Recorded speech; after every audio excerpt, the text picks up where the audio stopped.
switcheroo there. Yeah. Keena, we ready?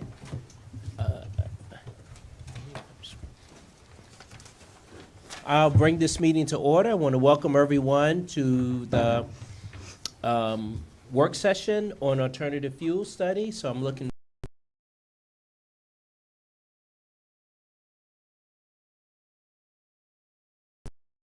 to try to keep it between 2.5 hours, but there's no limit on it, but I think that seems reasonable. And I think at this point, Sam, I'll turn it over to you. Yep. So, good evening, counselors and members of the public. Just wanted to kick off tonight's conversation. This work session was a result of a conversation that I've had, an ongoing conversation with Mr. Williams in regards to where we are as it relates to your pending decision in regards to your bus fleet. There's been a lot of commentary, internal, external, all over the place in regards to what the various options are and what the recommendations are. And I wanted to try to frame where we are at this moment with this work session tonight, leading to hopefully you being closer to making some decision as to what it is that you would like to have staff do. We are definitely in need of direction at this time, but we want to make sure that you have all the information that you need in order to make that decision. So I'm going to turn it over to Mr. Williams, and he's going to roll out for you what we will do over the course of this evening, and then I will have final comments at the end. Thank you, Mr. Manager.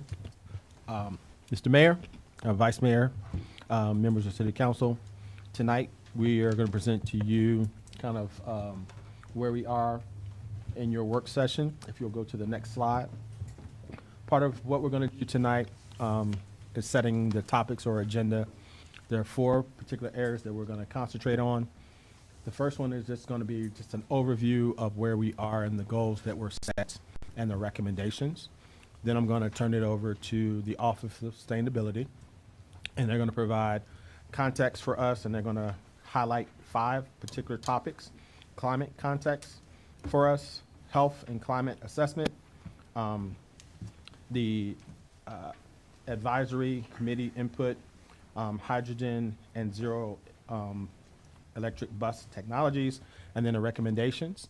After that, I'm going to turn it over to the Office of the Department of Neighborhood Services, Ben Chambers, the city's transportation planning manager, and he's going to talk about transit expansion and alternative fuel vehicles and how they mesh together. CAT service history on planning efforts, and then the proposed improvements. After that, you're going to hear a discussion about where we are, bringing back the context of nailing home, giving you more detail about the recommendations. And at the end, I'm going to give you some context as to where CAT is today operationally, and then hopefully get open it up for discussions. And hopefully at the end, we'll have a direction from the council about where we need to go. With that, I'm going to turn it over to Crystal Rittervogt, the Director for the Office of Sustainability. So if we can go to the next slide. Are you doing the recommendations and goals first? Oh, I'm sorry. Yeah. Yeah. I'm excited to start, but I am too. I'm excited for you to start. So the recommendations that were put forward, you go to the next slide. If you will recall, Kimberly Horn gave us, based on a lot of work over the last 18, 19 months, came back with a recommendation.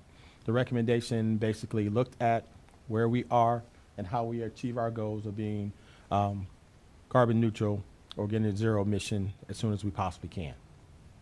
So the recommendations that were provided to us get us to zero emission our fleet by 2040, 10 years before the stated goals of the city of being zero emission by 2050.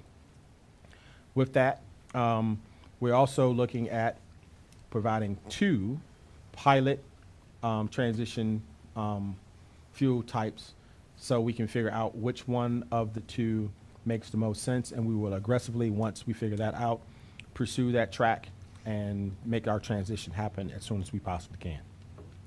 The recommendation is bringing on 2 battery electric vehicles for a pilot. We have the authority and funding now So we can start ordering that within the next 60 days. We said that before. We would also look at doing hybrid pilot tests purchase in 2027. Hydrogen fuel cell pilot vehicles, 2 of those also in 2027. That would give us 2 different pilots, 1 battery electric and 1 hydrogen fuel cell, to move our model forward. During that period of time, we will also be looking for a sustainable source of hydrogen that makes us truly green. So we'll have a little more discussion about what green hydrogen looks like as a part of Ms. Riddlevolt's slides. During the pilot, we're also looking at expansion of our fleet. Part of what we're trying to make sure that we do is provide adequate service for the community members who need our service, not just want our service. And part of the handout that I've passed out to council today looks at our ridership. And on the last slide of that handout, there is our frequency table that looks at, if you don't have it there, there should be, maybe they're under Mayor Wade's laptop.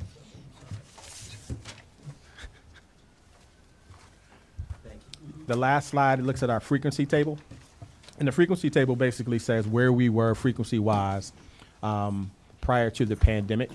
Right now, we're running Lifeline service, and we want to try to get back to that and be better than the frequency table that is provided to you. Our expansion plan allows us to do that, and Ben's going to talk a little bit about that. He's going to get in greater detail. So if you'll go to the next slide for me. The final mix will be determined by the 2 pilots. Chief considerations will be given for the capital and operating expenses, of course. Charging and fueling will also take place. This is a major priority for us, happen at CAT. We're going to try to identify a source of hydrogen fuel, investigate on-site green hydrogen production as part of the site planning that needs to happen as a part of the next phase. And the city will investigate on-site generation of electricity for charging for BEBs as a part of these pilots also. So with that, the next slide talks about our goals from this study. When we first started out, we want to determine a preferred cleaner fuel type for CAT. We want to determine a high level of implementation strategy, timeline preferred for the preferred fuel type. We wanted to achieve 45% greenhouse gas reduction by 2030 with net zero by 2050. And as I just went over, our recommendation gets us to zero, to our net zero model by 2040. And then we're going to build a fleet to support expansion over the next 10 years. With that, I'm turning it over to the Office of Sustainability. Thank you. Can I ask a quick question first? For these goals, were they set just with regards to CAT or with regards to the whole city? That's a good question. I'm actually going to address it. Oh, amazing. Yeah, that's a good I will question. sit over here then and be quiet.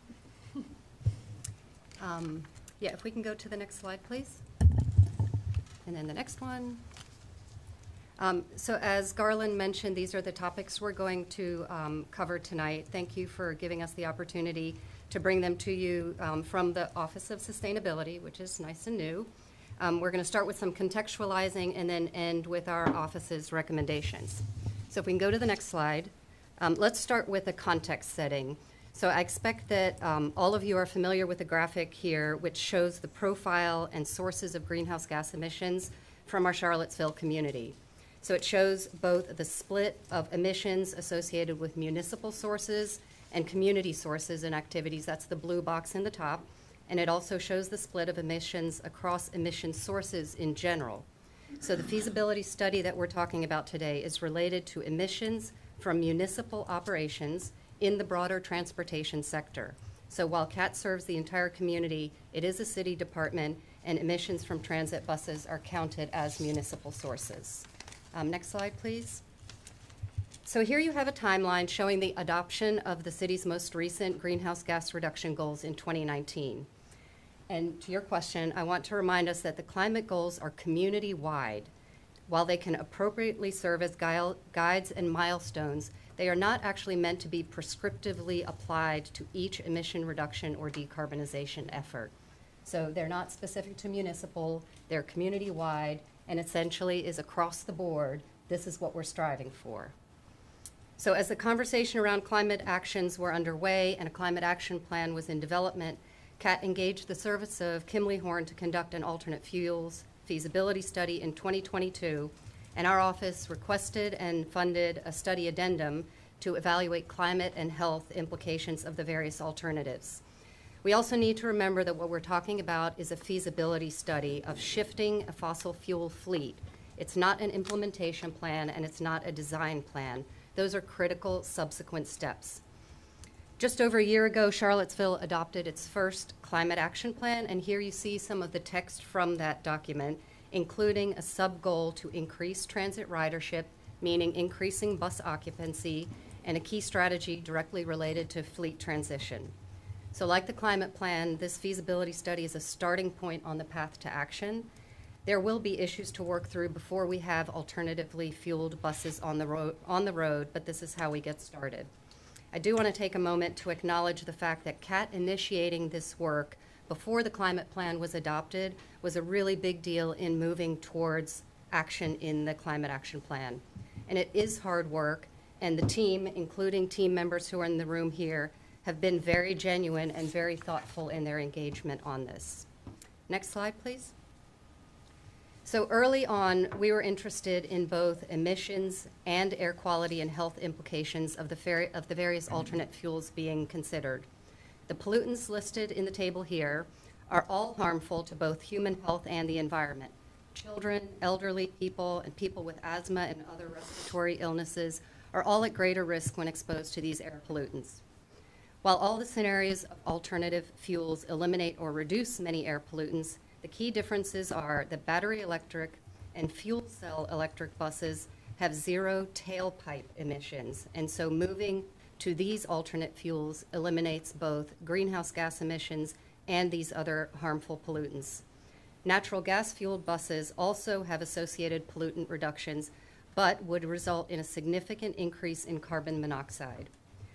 Another air pollutant, particulate matter, is largely from tires and brakes, and so it is not entirely removed with a switch to any different fuel type. The assessment also looked at some of the social and environmental impacts of the various fuels and technologies, and I'm happy to go back into that if anyone's interested in that conversation later in the work session. Next slide, please. So we've been asked to summarize and to present the copious input that has been received by the community related to this study over the past 2+ years. The input and the feedback has largely been in support of a transition to zero-emission buses. It has emphasized the critical climate action component of this work, and it has responded to the outcomes and recommendations of the study itself. I want to state clearly that the next few summary slides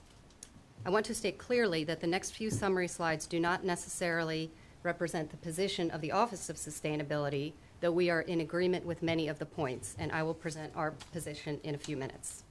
Next slide, please. So here you see a number of items that have been produced by C3, the Community Climate Collaborative.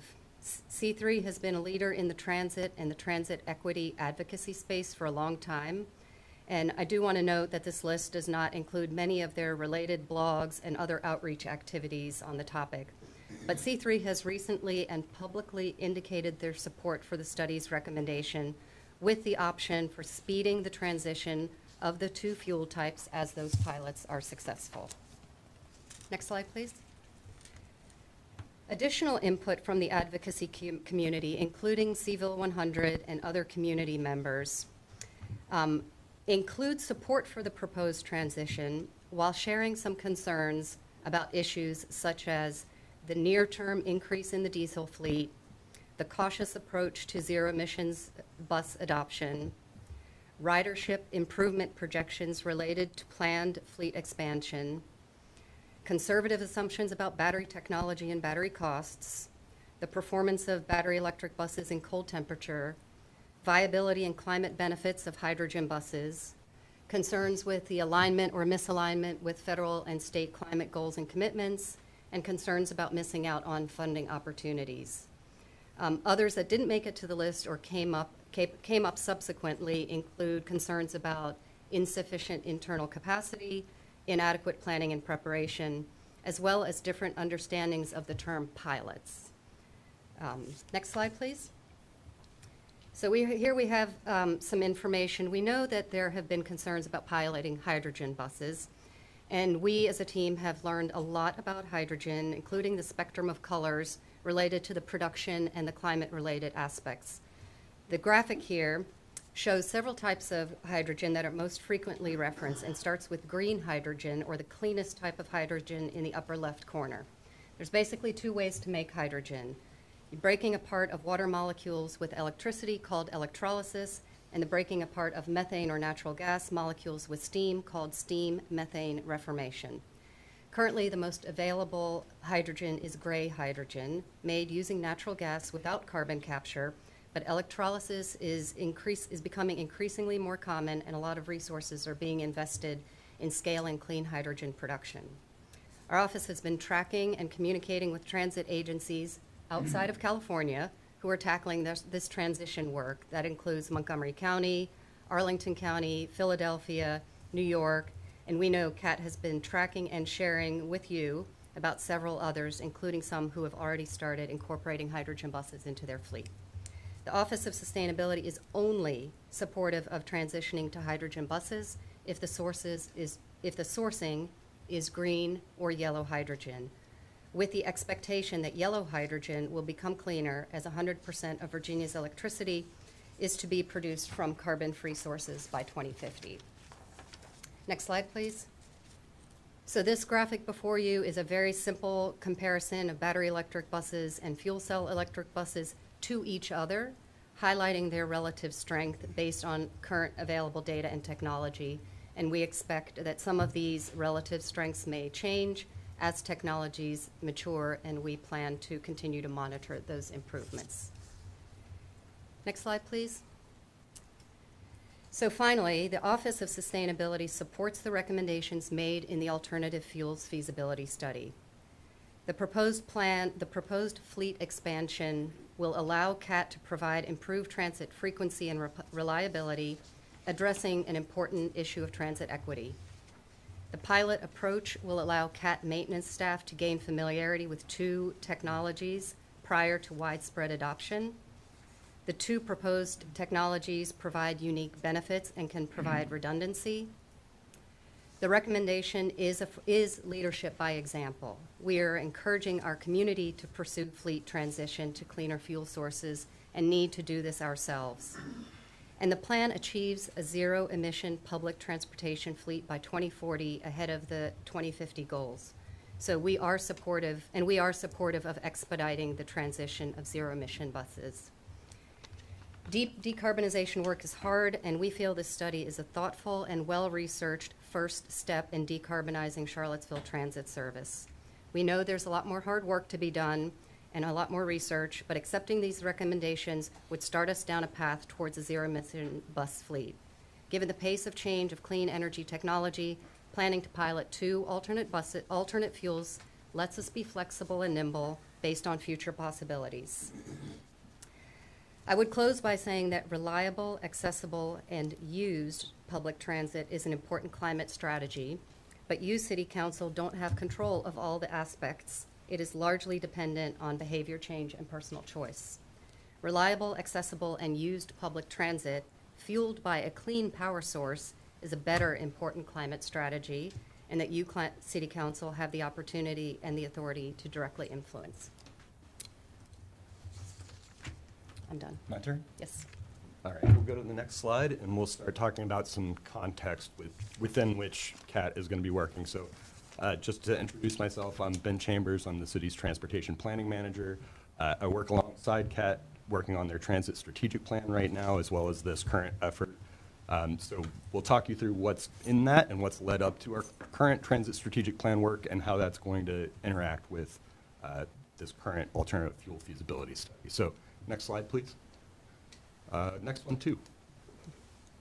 All right, so over the past decade, we've had basically two different forms of CAT. We've had the pre-pandemic form of CAT, which was 13 routes. It had service running 6 a.m. to midnight. We had Sunday service. We had some pretty low-frequency routes built into our service. We had some 30 and some 60-minute routes. Our highest frequencies were on the trolley and the 7. Things weren't going great. We were having ridership declines every year over the previous 5 to 8 years before the pandemic hit. Then when the pandemic hit, we definitely had to scale back what we were offering at CAT. We had reduced routes, and that was largely because we were relying on the availability of drivers, vehicles, parts, and those came and went in waves throughout the past 3 or 4 years. We reduced nightly service hours, we eliminated Sunday service, and some of our routes had longer frequencies and longer wait times between buses showing up at bus stops. So this has very much impacted our ridership. Our ridership is way, way down compared to what it was pre-pandemic. I think more recently it has sort of drifted back up. We also have fare-free service currently. That's a major difference between pre-pandemic and current service, and we think that that has actually kept us from completely bottoming out what our ridership would have been. So we are moving forward currently in a extended Lifeline service and are working on plans to get out. Next slide, please. So didn't we already have a plan to get out of this issue that we have with our extended Lifeline service? Yes, we did. City Council adopted a system optimization plan back in 2021. And the idea behind that plan was, thank you, mute microphone. The idea behind that plan was we wanted to look at the extended Lifeline service and what it would look like to bring us back to a similar service level as what we had pre-pandemic, but at the same time address some of the issues that we had found with our pre-pandemic service that caused some of our ridership decline. So this fixed some of our routes, made them more direct, but it also added up some new service areas in the city and the county. It would have expanded Saturday service, returned some Sunday services, would have changed some transfer points in a few key areas around the system to make transfers less frequent, and added a little bit of recovery time on the end of each route so that our on-time performance for our routes would have improved.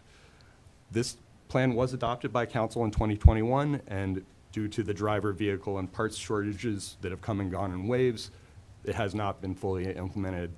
We've had a couple things that have been implemented, but mostly none of it has. Next slide. So here are some improvements from the system optimization plan. I won't go through all of them, but they are generally looking at connecting key destinations, adding more frequency, adding weekend coverage and service, adding service to places in the county like PVCC that had some connections, but they were a little weak, and we could have used more connections out to those locations. So this is just a snapshot of some of those improvements, and we can move on to the next slide. Some people might be a little confused because there was another transit planning effort in the region shortly thereafter, after we adopted the 2021 System Optimization Plan. The Thomas Jefferson Planning District Commission and the Regional Transit Partnership started working on a regional transit plan for transit services that looked at more of visionary planning of what would we do as a region with both CAT, JAUNT, and UTS if they were involved with, building out a full system that covered the entire region. That planning effort came up with 2 different visions of what that system would look like. It included a unconstrained plan that said, what's on everybody's wish list, we'll add it in. And then it had a more constrained plan that said, all right, if we had a fixed budget, what would we pick as our expansions? Some of the recommendations from this study sort of live in a reality that is outside of what CAT currently exists with, and we would have to, restructure some routes very significantly with some of the recommendations that they came forward with. Things like making the trolley extend to Pantops would require further discussions between us and the county to make sure that they actually want that service and would have the capability of funding that service. So there are some things in this that we'd like to carry forward, but are going to take some additional planning work. Next slide, please. So here's the additional planning work. So CAT is currently working on its transit strategic plan. This is a requirement from the state's Department of Rail and Public Transportation. This basically is a reporting tool that we give to the state saying, this is our plan for the next 10 years. This is what we plan on spending federal and state dollars on. We get the okay from the state that we're doing it right, and they let us continue to operate service in the way that we think is best for our local region. Our current TSP is looking at marrying those two previous plans. We didn't want to recreate the wheel on this. So we wanted to deal with the fact that we're coming out of Lifeline service, which was the goal of the system optimization plan, and look at what an expanded facility that serves, or expanded service that serves the entire region, both city and county. How would that look, and how would we roll those two things out together? So we're kind of smushing these two plans together. We'll have more details on the recommendations from this plan at the April 16th work session. We'll be talking about transportation things in general at that work session, but at least a portion of the time will be dedicated towards CAT's transit strategic plan. Next slide, please. So just in terms of what are we talking about when we're talking about expanding service, how much service are we talking about that's going into the system optimization plan, the regional transit vision plan, and now the draft CAT transit strategic plan recommendations. On the left of this graph, you can see revenue hours that we have performed historically through CAT. Revenue hours is how many hours of service are we putting on the road every year. Hovers around 100,000 hours a year until the pandemic hits, and then it drops off to about 75,000. In the short term, the recommendations from the TSP would recommend bringing it back up to that 100,000. Short term, we're talking about within the next 3 years. In medium term, we're talking about a significant increase in service. And then long term, which is within the next decade, we're talking about doubling the amount of service that is on the road today, and nearly doubling the amount of service that was on the road prior to the pandemic. We're expecting this to not just double the amount of ridership that we're getting. We're looking for this to be a compounding thing. When you have more service on the weekends, when you have more service at night, and people have more flexibility and more frequency to be able to use the bus, we're thinking that's going to be a more appealing service. But that's not all that CAT is going to be able to do to appeal to the ridership, and that's not all that CAT is working on right now. So if you'll go to the next slide. How do we expect to increase ridership in the next decade? And this is going to be a very important thing for CAT to do over the next decade, not just for climate purposes, but also to turn CAT into a more successful transit system and a more effective and efficient transit system. The first few bullets you'll see are about expanding the service itself, doubling the amount of service that's provided, increasing frequencies on routes, all of our routes, but making the trolley, the 5, and the 7 high frequency again. Expanding our night service hours and Sunday service on all routes. We're also looking at some other capital improvements, including new bus shelters. We've been working with the Department of Rail and Public Transportation to start designing some new bus shelters. We've got our initial designs for the bus shelter at Belmont Park are currently under review, and then we have 2 shelters on JPA and a shelter at Midway Manor that are currently under design. We should be working through those with DRPT and getting those permitted by the city and built over the summer. We're also coordinating with the city, the county, and VDOT to make sure that we have safe access and sidewalks to some of these bus stops that currently don't have them. CAT is currently working with the county to run a demonstration project called MicroCat, both in the 29 North area and Pantops area. We'll be looking at how successful that demonstration project has been, and then looking at potentially expanding the MicroCat services both in the city and in the county. They seem to be very convenient to the users, so we'd like to make sure that as long as it is an effective service, that all of our users have access to that in some way. We're also looking for increased funding resources through what is currently called the Regional Transit Partnership, but may evolve into a more robust Regional Transit Authority, which would be able to provide CAT with some direction on its planning efforts, as well as directing increased funding for increased operating and capital expenses that we will see through, all of the fun purchases and expenses that we're trying to make these days, including increased staff hiring, and then what we're talking about here today, reliable buses. This has been a challenge that CAT has faced over the past decade, at least, with having a reliable bus fleet, which is something that we've been focusing on very closely on this study. I think we have more information on that in the next part of the presentation, so I'm going to turn it over to Garland and our consultant team. Thank you. Ask questions now, or should we wait? Ask You questions got now? questions on this, So Jeff?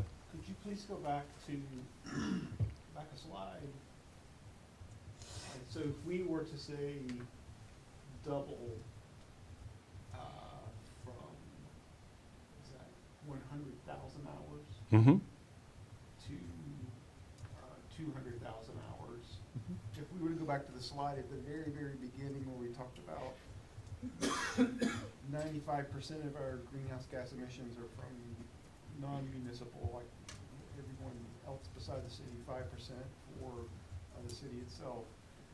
But looking at everything in total, 30% of all emissions in the area are transportation related. Do we have any way of gauging that if we were to go from here to here, what that 30% might drop to? So, Does that make, my question make sense? yeah, so what we would need for that is a ridership estimate to figure out how many people are riding the bus versus coming out of their cars. Okay. That's currently some of the work that Okay. we are doing as part of the TSP. We've come up with the recommendations from these previous plans, but we're currently right-sizing them for, how much they're going to cost, how many service hours we're actually going to be able to put on the road, and then, how much ridership do we anticipate getting out of each of these recommendations.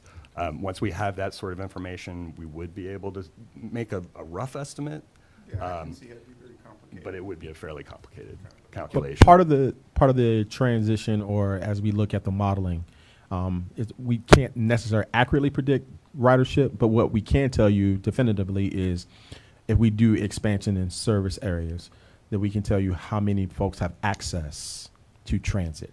And that is a predictor depending on how much frequency we have. So if you put more hours on, wouldn't that be more frequent? And if you have more frequency, more people will use it? That's the idea. That's the idea. So there's just two ways to do more hours. So we could just do more hours with coverage, but we're trying to do more hours with frequency. So we're looking at where we are in our model and saying, okay, the Route 6, which has hour-long service, if we turn it to a 30-minute service, we're going to double the amount of vehicles we need to make that model happen. If we go beyond that, then we're adding more vehicles, which adds more hours. And this doesn't exist in a vacuum. There's other levers we can pull. Like if we have dedicated bus lanes, then timing can be more accurate. Absolutely. Then it's also less handy to drive, so people will choose bus. There's other external factors we can apply to make it less attractive to be in a car, more attractive to be in a bus. And changes in land use are also going to be fairly determinative of how that ridership is going to change, and y'all have already made a pretty big shift on that, so. So I guess what I was getting at is that, if we increase the frequency and we say, okay, it's going to increase the ridership by 50%, 20%.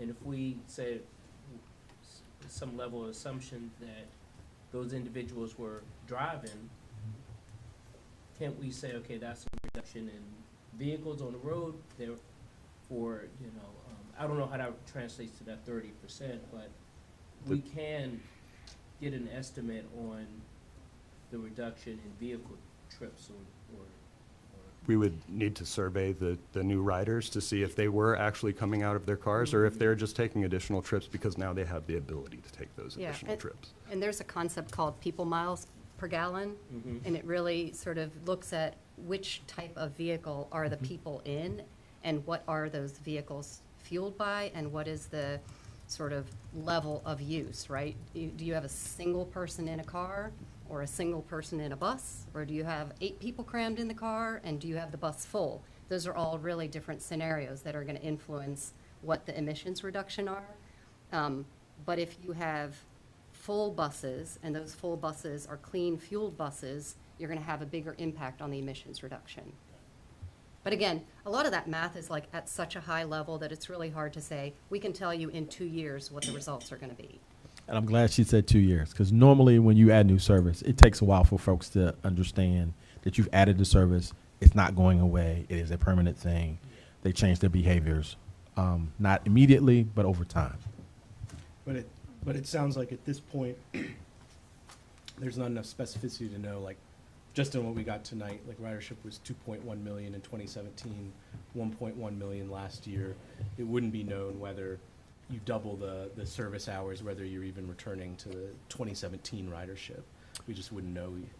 So we do know part of the reason why we did the study is because we saw the decline. The decline said that we weren't going where people needed it to go. That was one reason that we know that they're not using the service. So implementing the changes from the optimization plan and increasing the frequency gives us a high probability that people are going to use the service, because now we have put service where people need to go on a daily basis.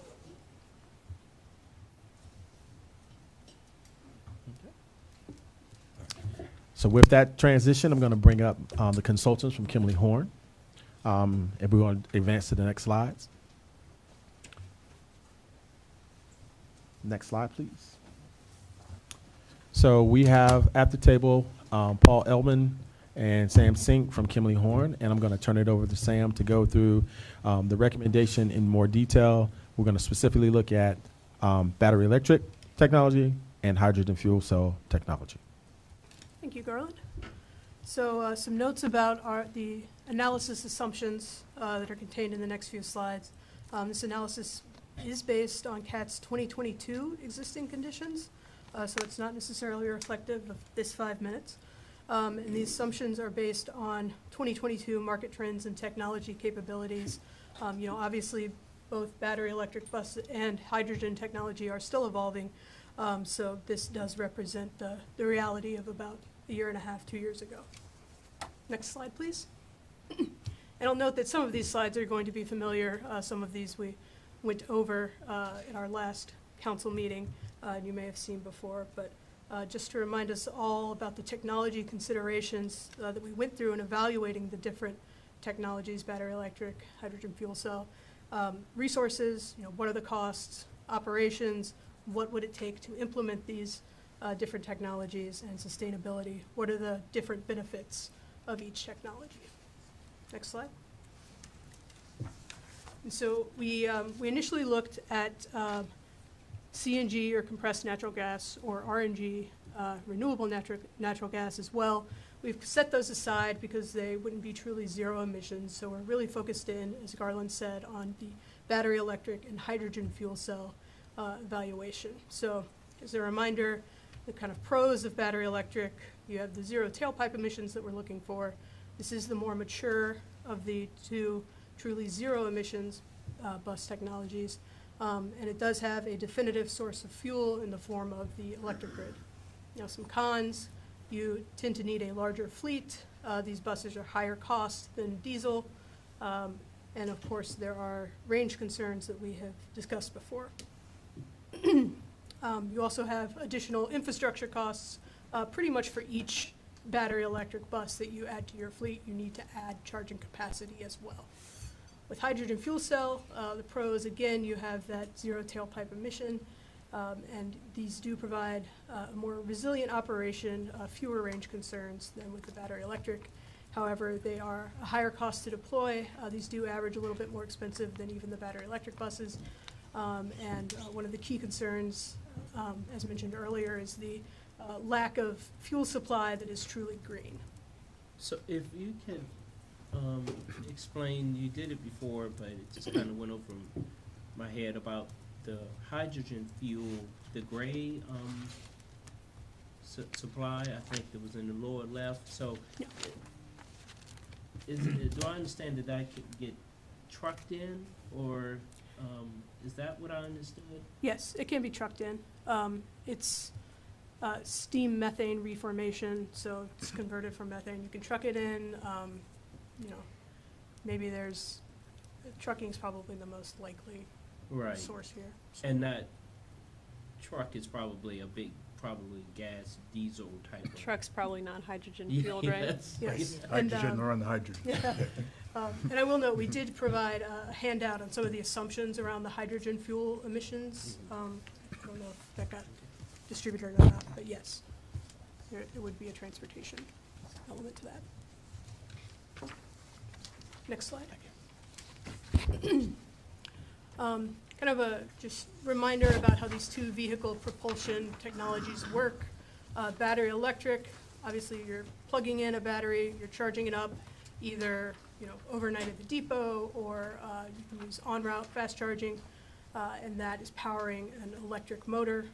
And with fuel cell electric vehicles that are hydrogen powered, you're filling up a hydrogen tank that is being used to power a fuel cell, that in turn charges a much smaller battery, but that battery is ultimately powering an electric motor as well to provide propulsion. Next slide. Actually, can I have a quick pause on that Yes, slide? of course. So obviously we can see, or I'm assuming the size of the batteries means something in real life that corresponds to something about the size of the batteries. Yes, it's not an exact, but Sure, but yeah, yes, not to the- scale, Not but to in scale. general, Yeah. you're giving us the idea that the BEV is larger than the Yes, FCV. much larger batteries, so it's a much heavier vehicle. Yeah. But Do we fuel have cells still need to do we have anywhere in the analysis here of the weights of each type of bus? It would really depend on battery capacity, especially with the BEV. I mean, you can get some of these, I feel like I've seen the close to 800 kilowatt buses that people are talking about now. That's gonna start getting close up to probably 80,000 pounds. You're gonna start talking about needing special, licenses and permissions to operate on public roads with those. So that's very dependent upon the battery capacity. Fuel cells tend to be a little smaller. I'm not sure exactly what those weigh on average, but much smaller than the BEVs. But we don't have like a chart of like, this is what a diesel weighs, this is what a BEV weighs, this is what a I don't FCEV believe weighs. that's currently in the analysis. Okay. Can I ask a quick, an odd question? Does that right-hand image correctly indicate that the battery charges only one wheel? Or, No, no. okay, The engine would run, the engine powers both of the front wheels? yes. I was looking at this and thinking, that can't be right. It's a magic bus. Really strong pull to the left. Next slide. So this is kind of a pared down version of a chart you've seen before, just looking at the battery electric and fuel cell buses. Just noting again, on the emissions side, both of these are zero tailpipe emissions. This slide focuses more on the tailpipe emissions, but it's of course worth noting, as we have previously in this presentation, that global emissions for both battery electric and fuel cell buses are heavily dependent upon your power source. Your battery electric buses are only going to be as green as your grid, and your fuel cell electric buses are only as green as your power source, whether that be truly green electrolysis or SMR, gray hydrogen. So that's just something to note. And the electrolysis is still powered by the grid. It can be powered by the grid. It could also be like a freestanding solar on site that powers it. That might be less likely, but with refueling and recharging, you have some different options for battery electric buses. It can be more of an overnight charging. You can rely more on fast charging and en-route charging using plug-ins. There's inductive charging en route that's really coming online now. And hydrogen, you're dispensing from a pump generally at the depot, as you do with diesel buses today or with CNG buses. And then on the infrastructure row, both of these are going to require infrastructure upgrades at the existing CAT facility. Battery electric bus, as I mentioned, you're adding charging equipment pretty much every time you're adding a bus or two. And of course, with hydrogen, you would need fueling infrastructure and potentially electrolysis infrastructure. So I have for the training, what do you mean by a new route planners? Why is that specific for the battery electric bus? So with the range considerations of battery electric buses, one thing you can do to try and address that is to change your scheduling. And so that's going to require potentially some add-ons to your scheduling software, but retraining of your scheduling crew. Maybe you'll need an extra scheduler, but it's kind of an operational And that's cost. not like deficiency of the fuel cell buses No, because they have similar ranges with to similar ranges? diesel. So, and did I recall in one of our presentations that the fueling stations for the hydrogen can't be near or mixed with the gas and diesel? Is that, or did I hear that? They would be separated. I mean, I mean, yeah, but, you know, for safety, does it, like, do we have to, can it be in the same complex or? you Yes. know, Yes. Definitely, yeah. Okay. can move on to the next slide. So looking a little more in depth at each of the respective technologies, battery electric. So the average battery electric that was available 2022 when we looked at this was about 150 to 350 miles range. Of course, this is significantly affected by external factors, you know, weather, ambient temperature, how the driver drives, bus occupancy, topography, all of these things can affect range. Battery electric buses also have a higher purchase price than diesel buses. You'll see battery electric buses, you know, this was a roughly 2021 estimate for $1 million. I've seen a 35-foot bus. Its battery electric on the state contract in 2023 was at about 1.1 million, and that's without any add-ons, you know, that you normally have, like a fare box or, you know, things like that. So it's worth noting that these costs are increasing, you know, as noted in that second bullet. And as mentioned before, there's depot charging, there's on-route charging, you can use a combination. You know, if you start talking about combinations, it's important to note that the battery chemistry of your bus is very important. So you wouldn't want to go buy all high capacity, you know, 600 kilowatt buses and expect them to, you know, be able to charge in 15 minutes on a fast charger, because its battery chemistry probably isn't geared for that. It's probably geared more towards overnight depot charging. So that's just something to consider as you're looking at potentially combining those kind of two main types of charging for battery electric buses. Can I While we're s- on this page, one of the questions that was raised by one of those writing into us was, why are you saying costs are likely to increase significantly in 2024 and beyond? The implication being that that would not be the same for hydrogen or something else. So one of the big changes we've seen in the battery electric space is the bankruptcy of Proterra, who's one of the big manufacturers of battery electric buses. They're in the process of being bought by Volvo, but it's unclear what that will mean for the industry. However, that's a big chink in the supply chain of battery electric buses that the industry has had to deal with, and it has pushed prices up. And of course, there's just still, you know, all these supply chain issues. There's getting the rare earth minerals that go into these batteries, and, you know, we're competing with BYD in China and all these other manufacturers to produce these Buy America buses. Is there anything that is equally interesting about the manufacturing of a fuel cell bus that would cause similar kinds of concerns? I think that the battery component of the fuel cell bus is definitely subject to those same kind of supply chain issues. It's just, since the batteries are significantly smaller, it tends to be less of an issue. But overall, you're seeing bus prices increase, you know, diesel, battery electric, fuel cells. So I think it was just called out more because of the Proterra bankruptcy. And I know for electric buses, there were a few manufacturers approved by the federal government for usage, and I think Gillig is in the process of getting one approved. For hydrogen, is how many manufacturers are currently approved by the federal government for purchase? New Flyer is, I believe El Dorado has a hydrogen still. I don't think Gillig does. I think it's 3 or 4. I can't remember It's about exactly. 3 or 4, yeah. And then the other question, not just for battery electric, but hydrogen or diesel, whatever it is, that 1 million, roughly $1 million cost, so the cost that we would pay is 4% of that, is that correct? Assuming we would, so depending on what grant source we used, it could be as low as 4%. If we are looking at potentially speeding up how many vehicles we buy, and we go and do a competitive grant, it can be 10%, 20%, 30%. It all depends on how the grant itself is designed and the formulation.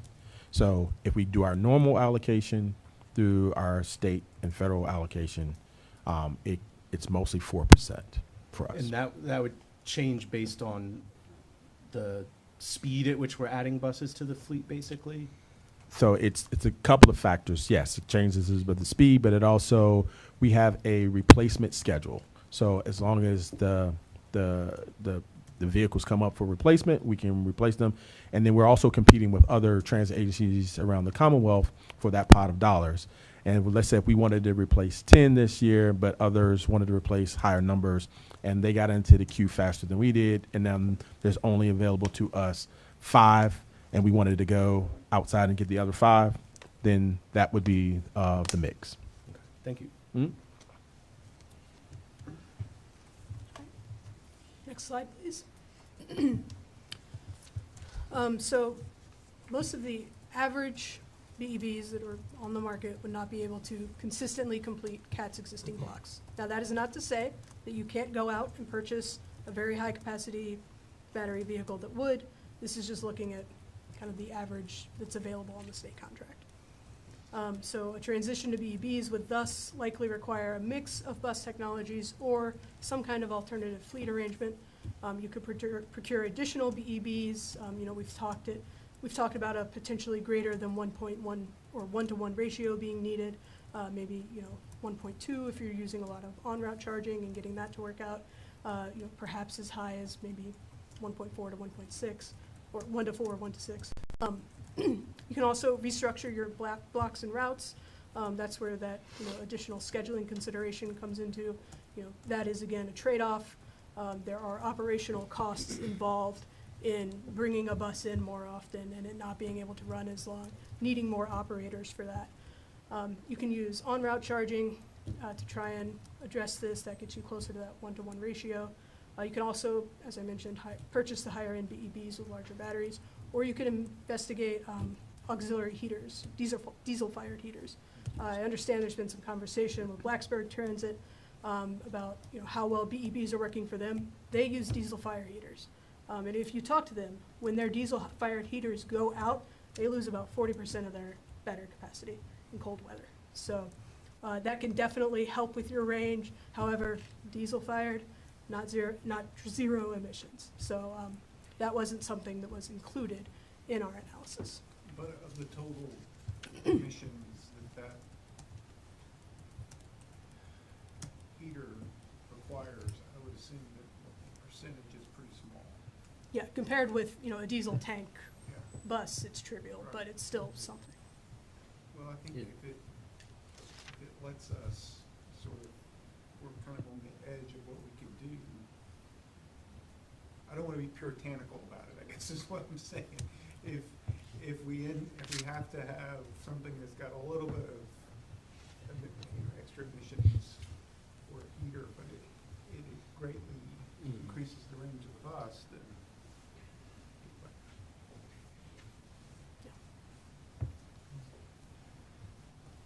Next slide. So this is kind of a graphic of how that breakdown of which blocks, those are what are listed there on the x-axis. A block roughly correlates to one operator's run during the day. But which of the blocks would be able to be completed with this sort of average bus capacity and average bus range, and which ones would not, based on a 30% reduction of battery capacity and a 40% reduction. And those are just based on, we use that 30 and that 40% because they're rough benchmarks for when the weather gets really cold or just general battery degradation over the life of the bus. These buses are expected to last at least 12, 14 years, so battery life does go down. Can you explain the numbers across the bottom axis? Yeah, those are just the numbers assigned to these blocks. A block might be one bus going out and completing a route 6 times during the day and then coming back into the garage. So maybe block 0301 does that and it takes 160 miles, whereas when block 0902 goes out and makes its run for the day, maybe that only takes 130 miles. So that's kind of why some fall into this can be completed, with a 40% reduction, or this can be completed with 30% reduction, and this one can't, because your routes are all different lengths. So, is one way to kind of interpret this chart, under that conservative assumption about 40% reduction in range, that every route below that would be feasible under that conservative assumption for an electric bus without on-route charging. And for the ones that begin to go above that, then you may need to look at on-route charging. That would be one solution to address that, yes. And do you have a sense if you targeted like battery electric buses for those routes that aren't above that 40% reduction line, kind of what percentage of the fleet could be electric before you started to need to look at those range concerns, if you just targeted the battery electric buses for those shorter routes? Yes, I don't have that off the top of my head, but I mean, if you look at the blocking and you just added the current model, you added the ones that are across the bottom. So 1, 2, 3, 4, 5, 6, 7, 8, 9, 10, 11, 12, 13, 14, 15, 16, 17, about 18. So you would say probably like 20. So in our model, you would need 20 to 22 vehicles to make this model work for the battery electric model, with knowing that we'd be able to take care of those routes, assuming that we're going to use nothing but BEV vehicles on those routes. Yeah, so assuming for the routes below that 40% reduction line are BEVs, and then an alternative fuel for the ones above it? So BEVs in this model, we're talking about all of the vehicles are alternative fuel, whether they're BEV or hydrogen, but this one just focuses on BEV. So we're saying 18 of the vehicles would be able to, if they were battery electric, would be able to complete their assigned routes based on the 40% reduction. Okay. And to make sure we had we would probably want at least a couple of extras as a capacity issue, but also as a reliability issue, to make sure that we would still be able to provide that BEV service on those blocks. And this is assuming current routes, not is- expanded frequency That's and correct. ranges. That's correct. Are all of those numbers at the bottom our actual real route numbers? block numbers. Block numbers. Block numbers. Yes. Sorry, lingo. Thanks. Next slide, please. So we did, look up some potential locations for on-route charging, just based on where, some routes overlap and intersect, so that you're maximizing that investment in on-route charging. Downtown is kind of the obvious one, although that could be a challenging physical environment to install on-route charging. We also have Willoughby Square Shopping Center, the UVA Hospital, Fashion Square, Barracks Road Shopping Center, and the Charlottesville Public Works Facility. These are not hard and fast recommendations, just potential locations that could be looked into. They would likely, require some kind of right-of-way acquisition. You generally put in multiple on-route chargers at each location. Obviously, this is a new off-site maintenance concern for CAT that would have to be investigated, but it is something where we've looked at maybe where we could be putting these things, some optional locations. By fast charging, this is not like you just pull up in 10 minutes, it's ready to go again. This is Probably not 10 minutes. It's more like topping it off throughout the day. Every time it's coming in and having a layover. That's kind of what you're going for. Yep. So would this be something that the transit operator will be able to do, or would staff have to be stationed there to do that? It's generally seamless. You can have a pantograph charger where it's overhead and the bus is just, it connects up to it. There's also inductive charging that's built into the connecting with it and able to charge that way. But the overhead's more efficient, right? I don't know if it's more efficient. It depends on the site configuration, right-of-way availability, all of those things. I guess what I mean by efficient is like, if it's charging for 15 minutes, does it get more of a charge from the overhead versus the inductive? I think you could Connection is better. do inductive or pantograph probably to the same level. So I don't think one is more efficient than the other. But what we have heard from other transit agencies is the bottom one, when there's winter weather. and there's snow and ice. Snow and ice Yeah. is causing issues. Makes sense. So the overhead is a little bit more productive in the winter weather. Got it. Next slide. So moving on to the hydrogen fuel cell buses, these have a range more in line with your typical diesel bus of 260 to 350 miles. They're less susceptible to range decreases than BEVs. Some models may experience weather-related degradation, but certainly not to the extent of BEVs. Your refueling is very similar to a diesel or CNG bus, takes about 10 minutes. And CAT would likely be able to perform a one-to-one transition because of, the range being similar to diesel. They do have a higher purchase price compared to both diesel and BEV. Again, these are, I believe, 2021 costs. They were at 1.15 million then, and have since gone up. And of course, the big elephant in the room with hydrogen, there's not a commercial hydrogen provider near Charlottesville currently. So we'd be looking at on-site hydrogen generation, and constructing a fueling station, which would be a significant capital expenditure. Next slide. So I don't know if our embedded video is going to work. The embedded video is not going to work. Got a blurry Okay. picture. But So we will send that link out to Send it, everybody. But the link was basically talking about why hydrogen. It was a 3-minute video from Champaign-Urbana that basically had the executive director talking about the methodology they use to make the selection. I thought it was important that one of the key points that he said is why they moved towards hydrogen is because they wanted to have their model built for the ridership and not building a model around the vehicles. So their service model. They're building out to make sure that people can use it efficiently, not trying to plan the system to park a bus or charge a bus. We just build it simply for the purposes of being able to run all day. Plus, they also have more of a winter than we do. They do. So this should be a familiar graphic. This is just looking at the greenhouse gas emissions projected to 2050 for each of these fuel types. As mentioned before, the gray hydrogen does not get us there. That's kind of that middle line. However, the green hydrogen and battery electric buses both get us over 99% reduction in GHG by 2050. And I'll note, both of those are grid dependent. We're assuming that power for these is coming from the grid. So, also, go ahead. For the gray FCEV, is that factoring in the emissions that are going into the production of that gray hydrogen as well as the transportation to us?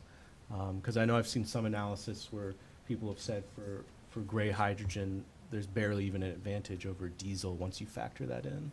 I believe that is factored in. However, I would check the handout to confirm what I just told you. I don't recall off the top of my head, but I believe that was part of, this was done in a model called A-Fleet.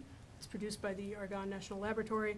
It takes into account operations emissions, not manufacturer or end of life, but I don't know. I think it has that transportation piece in it, but again. I'll check. Thank you. Yeah. Right, next slide. So this graph is about the quickest we could transition to a 100% zero tailpipe emissions fleet. This does include the aforementioned recommendation for both a battery electric and a hydrogen pilot. I'll also note the increase in fuel size represents that almost doubling of service on the street. A lot of these diesel bus purchases that you'll see, kind of happening right now still, those are kind of programmed in already. We're looking at an 18 to 24 month from order to delivery, so there's not a lot of opportunity to change that piece of the new diesels going into the fleet. However, we do have opportunity here before 2040 to aggressively transition to zero emissions and still have 10 years of wiggle room, so to speak, for that what if, if something doesn't pan out the way that we thought it would. So, any questions on this one before we move on? So, at what year, like, say, the pilot study, whatever fuels are chosen, is very successful, at what year would the opportunity exist to begin using that information that the pilot was successful to kind of more aggressively purchase zero-emission buses instead of diesel? So I think you start buying those probably like 2029, 2030 is when you're putting those first orders in for whatever you decide to go forward with mix-wise. And then I think it really picks up order-wise in like 2032. And you start really seeing those green bars come in with that new mix of zero emissions buses. So, assuming this, just to summarize for myself, so assuming the pilot's successful, you'd be looking at 2029, being able to practically use that information to say, okay, we feel safe accelerating our purchase of these zero emission instead of the programmed in diesel? Yes, as long as, there's no hiccups in ordering these, first few pilot buses and kind of starting to get that information, yes. Thank you. If you look, we're not really purchasing any more diesel vehicles after 2027.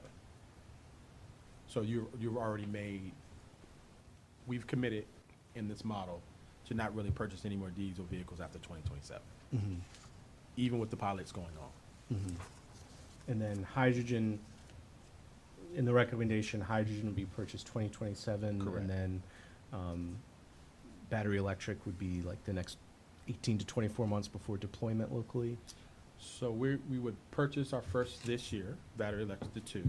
As soon as we get those, assuming, 18, 24 months, we'll be able to have them in operation in about 2 years, then really get a test and feel for where we can use them, and then figure out, aggressively start buying more. If that's the model we go, if we do the same thing for the hydrogen, we'll be able to say a comparison between the two and go aggressively towards one or the other, or a mix, which I'm in favor of. Thank you. Does this include school buses, or is this just This is just transportation public service? transportation, school buses. Glad you asked. We are actually looking at trying to do a pilot with 2 school buses. Because for, midday charging, that seems kind of like a That's correct. perfect application. Have we finished that application? We just submitted an application for 2 rebates through the EPA Clean School Bus Program. It's a lottery. I'm so sorry. Do you mind for everyone at home? Sure, we just submitted applications for rebates for 2 electric school buses through the EPA Clean School Bus Program. And it's a lottery-based grant program, so we're not sure yet of the outcome, but we should know something in the April-May timeframe. Is the lottery in competition with other Virginia localities or It's nationwide? nationwide. Nationwide. Okay, thanks.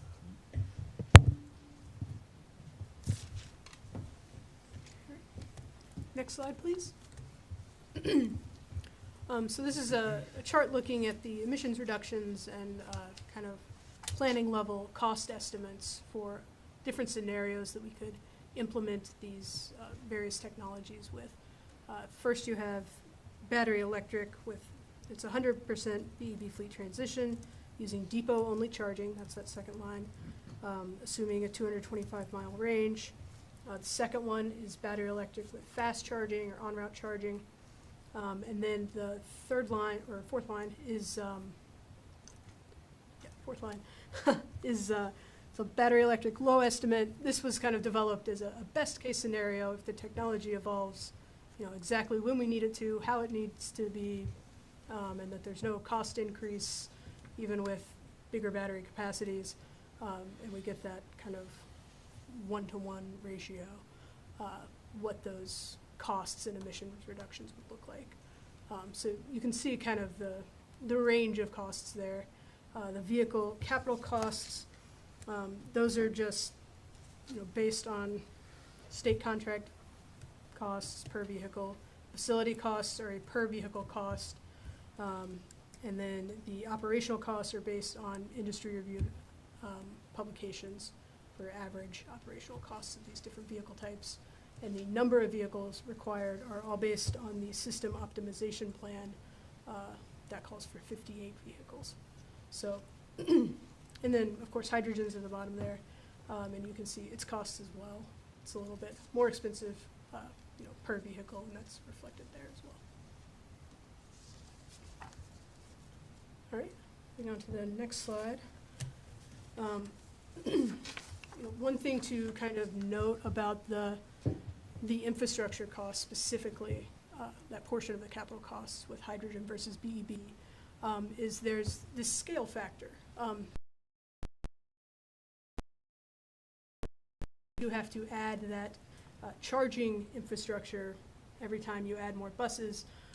As you scale BEBs up, it becomes more expensive per bus to implement. However, fuel cell, it's more expensive at small scale because you have to put in that initial fueling infrastructure, which is fairly expensive relative to the cost of a single bus charger. So you have that initial upfront investment, but then as you add hydrogen buses to your fleet and scale up, it becomes much more cost effective per bus. I would just like to point out quickly for everyone looking at this chart that there are no measurements on the X or the Y axis, so we don't actually know if it is as perfectly balanced as those lines indicate. Yes. It's meant to be illustrative of the concept. Yes. So moving on to the next slide, switching gears a little bit to funding. So Ben mentioned the Transit Strategic Plan and the work we're doing with this. The technology selection in this study affects what is put into the Transit Strategic Plan. In the Transit Strategic Plan, we are required to kind of note what infrastructure projects are coming along in the next 10 years, what bus purchases are happening in the next 10 years, and we have to cost and program those out over those 10 years. So we need some understanding of what this technology is going to be able to do that. And consequently, the technology inclusion within the TSP, it impacts your ability to pursue state funding for vehicles and infrastructure. The Department of Rail and Public Transportation, when you're making grant applications, they do look for whether or not something is captured in your transit strategic plan as kind of a check on whether you are, whether this is something that you have planned to do or whether you're being kind of grabby with a grant opportunity, so to speak. So it's important to capture your intentions in your TSP. Also note that the Federal Transit Administration's low or no emissions competitive grant program, those applications for this round are due April 25th. So we're getting pretty late if we want to make an application this year, but there are a couple more years of that program. We don't know if it will be extended or not yet, but that is a large source of capital funding to purchase buses and to help fund facilities upgrades for zero emissions vehicles. And I just want to note, it's going to be very hard for us to make the April this year because there's a transition plan that has to be completed. We just need direction to say whether we're going to go this direction, whether this recommendation is where you want us to go or change the recommendation. Then we would move forward with actually writing out the required transition plan. That is what gets submitted as a part of our application. The next slide. So this is our last slide, and it really harkens back to Ben's comments on ridership and how important that is and what all this investment in extra service is about. I just want to point out that the Department of Rail and Public Transportation, it allocates operating funds to agencies around the state based on agency size and performance. So bigger agencies that put out more service are going to get more money. But then after accounting for that, they look at how efficiently are you using that money? How much ridership are you getting for the amount of service you're putting out on the street? And are you doing it at an efficient operating cost? And so there's one big pot or piece of pie, one big pie for every agency in the state You're all competing for it. So agencies that prioritize high ridership and operational efficiencies are going to be rewarded with additional operating funds. And we just felt that that was an important point to make, you know, as we're talking about these big investments and kind of the direction of CAT, just making sure that we're kind of keeping our eyes on how the funding is coming in and how we can continue to make sure that we're leveraging as much of that funding as possible. And with that, I'll turn it over to Garland unless there's any questions. I have a few questions. Sure. I don't want to preclude anything you want to say, though, sir. No, sir. Okay. So some of this is just me thinking aloud, and other pieces have to do with, you know, comments that we've gotten, particularly at city council meetings and emails. And so I'm just going to kind of riff on some things and bring me back as you need to. As I think about just the difference in technology and, you know, life cycle, and not just life cycle, but all the components in the process to make an electric battery work, a BEB versus a hydrogen fuel cell. To me, the concerns that I would have if I were in your position, sir, I know these hybrid buses have been a horrible thorn in your side. The FCEB seems like a hybrid to me. I get the fact that it's, and by that I don't mean like what I mean is that there are more than one sort of technological component that make this thing work. It's inherently more complicated, just at a, I don't know, conceptual basis. And so as I think about that, if I were running this shop, that's one thing that would concern me in terms of these. I guess the second question I would have, and maybe you know the answer to this, if I were to say of FCE buses that had been ever built, I would assume that battery electric buses would be at least an order of magnitude more. Is that true? Yes. So there are a lot more of these things on the road and a lot more over time. So for me, as I think through reliability, that is one thing, you know, it's one thing to be on the leading edge versus the bleeding edge. That's another thing that gives me concern.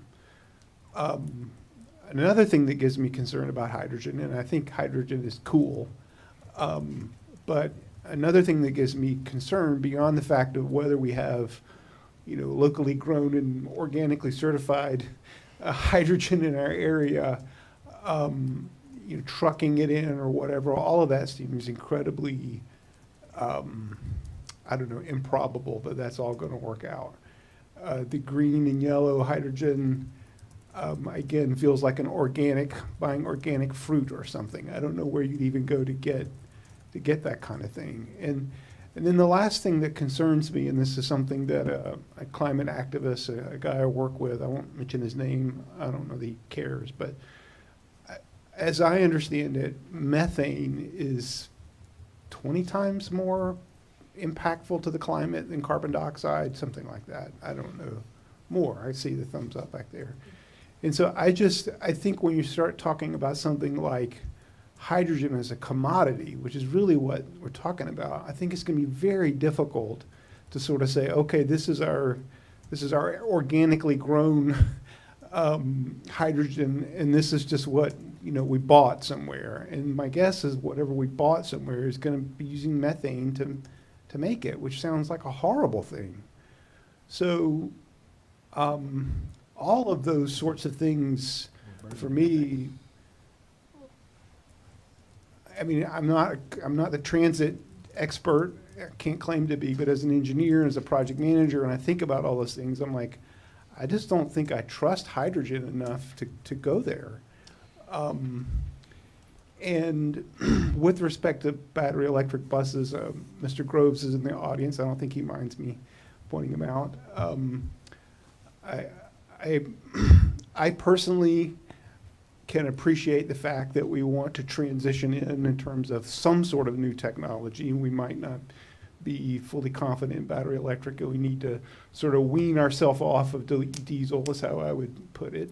But I just know as an engineer that y'all clever folks with the consultants, if we knew we had a certain number of battery electric buses, we have enough history in this country with using them at this point, we could lay out routes, we could install these chargers, and we can make a system that works. And I think if we put in these fast electric chargers in prudential ways, then we could get the kind of range that we need. So anyway, that's just sort of where I stand on. I appreciate the points, Garland and Mr. Williams, about, the scalability, but to me, if you're scaling the size of Richmond, that's one thing, but Charlottesville is pretty compact, and we could put, I don't know, half a dozen of these chargers out in the community, and I think that might help with your scalability. So I'll stop for now.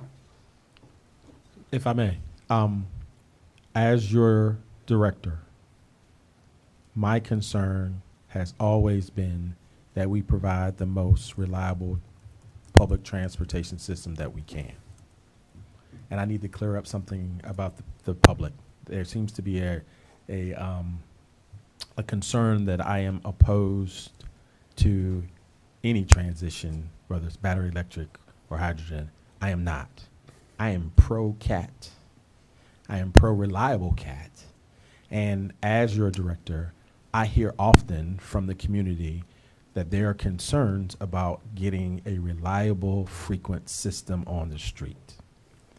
I have talked to my colleagues from California to New York to Illinois, and they're all saying there are concerns about the range on battery electric. I'm not saying not to do it. I believe that we should do a portion of our fleet with battery electric. My concern is having to mitigate all of the concerns that we keep articulating with one particular fuel type. If we could do a dual fuel type, I think it alleviates my concerns about being able to provide reliable system for this region. Many have often said that we're a diamond in the rough. I believe that. We're compact enough. Our system is being designed so it be more direct. I just need to get the frequency up. And to do that, I need more reliable buses. You articulated earlier that we have 10 hybrid buses in our fleet. We've gone down a road where they worked really well in the beginning, and now at the end of their life cycle, we are having trouble keeping them on the road. Normally, when you start a transition, you're going from a place of strength. We are not. That is my major concern. Let us get healthy before we start making an aggressive approach. I think this is a process that we have worked with many departments. We've heard the community concerns. We want to transition to zero emissions. I just ask of you, allow us an opportunity to test whatever model you ask us to, then we can move aggressively to fulfill that. So why don't we, and I hear you, and I appreciate all that. What if we just, if I'm cutting ahead, just tell me to stop, but what if we were to instead just not go down the hydrogen route and instead try 4 battery electric buses? It's still battery electric. I understand, but you'd be able to test out different blocks, you'd be able to test out fast charging and things like that. And we would still, our dual secondary fuel that we would have would be diesel. I would be interested in knowing, maybe someone can tell me, if hydrogen fuel that's run through this methane reformation process is better or worse than a diesel bus. It's better than a diesel bus. Okay. One of the graphs that showed the greenhouse gas emissions. notes that. Including the methane piece? So, Yes, so this is when we burning have, the methane so- creating CO2. so part of what I'm, and I need to say this, I guess, a little more clearly. My concern is having our whole fleet be one type, regardless of how many different models of battery electric that we have. Because I have seen from my colleagues that they're transitioning to a dual fleet themselves. A lot of the transition is happening in California. Champaign-Urbana is an example. I've sent you some clips from recently. They have had battery electric vehicles in their fleet. They're not getting rid of them. They are augmenting their model with hydrogen. I'm asking us to try that same model and allow us to be able to, if something goes wrong with our battery electric fleet, that we be able to run some semblance of service. And it's also zero emissions. So we're not talking about this model, the study, if you remember, we have transitioned from where we were talking about compressed natural gas, renewable natural gas. We've X'd that out. We're telling you by 2027, we're no longer going to do diesel. And now we're asking you, we're no longer going to buy any more diesel. So, correct, we will, and when it gets to the life, we will exit and not buy any more. We will replace that with one of the suitable zero emission vehicles. So, but you just said one of them, but I thought your whole thing that you said before was that you had some reluctance on having reliability on one, because over the last several presentations, I have a lot of reluctance on going with hydrogen because I don't have a lot of reliability of how it's going to be produced, the green and the yellow. That's what we want, but I'm not sure when or how we can get there. So I am supportive of the battery electric. So I understand. So you want to go through the test pilot of the two. Yes, sir. So let's say we go through it and the hydrogen comes out on top, but we have to get the gray fuel from, I don't know, Pennsylvania or Delaware or something like that. So we've committed to trying to make sure before we expand whatever model that we are able to get green or yellow. So that is our commitment if we go down the dual track. So for this evening, I mean, because I thought that you wanted some high-level direction from council. But at this point, you all are committed, we're committed to doing the test pilot on the hydrogen. and the We battery. have not committed to doing anything. Okay, So I'm asking for your authorization to do the it's test, clear now. the two pilots. I understand, and I would like to give you that guidance, but based on what I know now, without going through the study, Sure. I'm kind of leaning towards battery electric, but I agree, we should kind of test them both out. Particularly if you say that if we're going to go towards hydrogen, we're going to go with the green and yellow. Remember, we're not buying hydrogen until 2027. So it gives us a couple of years to figure out some of the infrastructure components and figure out a green or yellow fuel source. And presumably in 2027, the hydrogen market hasn't materialized yet. Then we can can't do it. reevaluate. That's correct. But I don't want to, what we're asking, remember, it's also the study, this alternative fuel study links in, has a direct correlation into our TSP, our Transit Strategic Plan. I don't want to shut that off because it then cuts off our ability to ask for funding for those particular tests or pilots or fuel sources. If we leave it in, it does allow us the flexibility to go down the dual track and figure out which one makes sense. So if we start by saying we want to contemplate both tracks, then in 2027, we then say, whoops, the hydrogen hasn't materialized. No foul. The TSP process will allow us to change gears. Yes. Okay. The alternative, though, if we don't do it now, it looks like we didn't have the foresight of being able to say that we wanted to even look at the fuel source. We've shut that kind of off. It's harder to flip it back on as opposed to turn it off, Well, if that makes sense. The question that this all raises is sort of, what is the nature of the pilot process? What are you hoping to learn in the way that you're doing things? And the only thing you would be learning something about electric vehicles, electric buses over the couple of years between now and 2027, but obviously we wouldn't learn anything about hydrogen and how it works until 2027. Correct. Well, and- Because we wouldn't have it. Well, and one clarifying question, so with hydrogen, the purchase would occur in 2027, so deployment would be 2028 to 2029? Correct. Okay, thank you. Could I ask one question that somebody from the Great Beyond sent to me? Wanting to know if our fire department would require additional fire suppression equipment to deal with any of these issues. And since I see we've got some fire department people here, maybe I can put somebody on the spot, you know? That's why they're here. I can take my chair.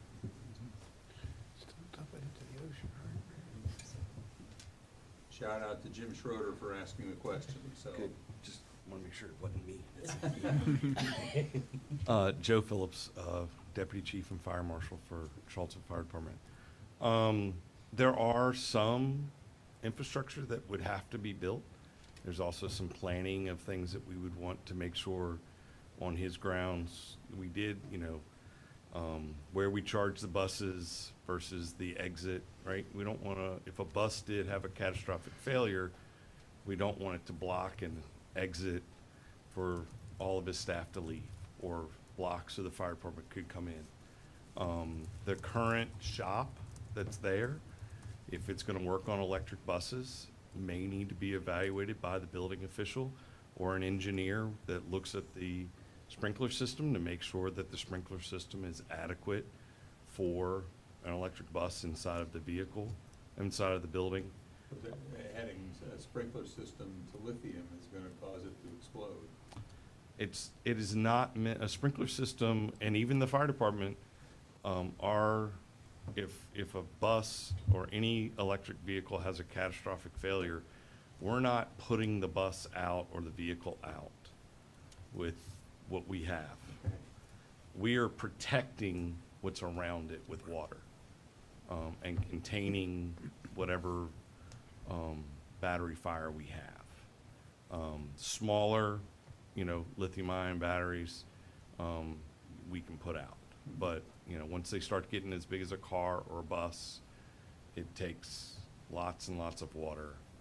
And then we also have that as an environmental runoff, because it's now mixed with the metals and everything. So, we would work with EPA if we had a large fire like that and make decisions, can we contain the water or is it better to let it burn? And those kinds of things. But yes, there would be some infrastructure, not a concern. It's all just things that would go into, and Garland and I have talked, that we're behind it. It's a known technological problem, you're just gonna have to solve it. Correct, right. Okay, thank you. Natalie? you can- Yes, I have a couple of comments and then several questions. First, I want to thank you for using the terminology zero tailpipe emissions instead of zero emissions where possible, because I think that's something that we have to keep in mind, the overall net emissions of this project. If we plug something in and they're burning coal at Dominion, that's a coal-fired bus. The other comment I would like to make is that we had up there at some slide that increased ridership was a sub-goal. In conjunction with Garland's reliability as the goal, I think increased ridership is also the goal. So that's another kind of shift in terminology I think we You'll hear should that from me shortly. be cognizant of. Okay, great. And then I think what we should get out of this, in addition to figuring out what steps we want to do next to permit the pilot program, is figuring out what's going to make a good pilot program. And we talked about this a little bit at council last week with who's going to structure that. Is that something we do in-house? Is that something we hire help with? But I think that's also something we have to keep top of mind, is how do we get a good pilot out of this so that it's, this is such a long-term process. We want to make sure that we're using our time well. So to my questions, when What do you mean by green hydrogen is scaling? Like, what does that actually mean? Who is working on that? How hard are they working on it? What is the prognosis for that?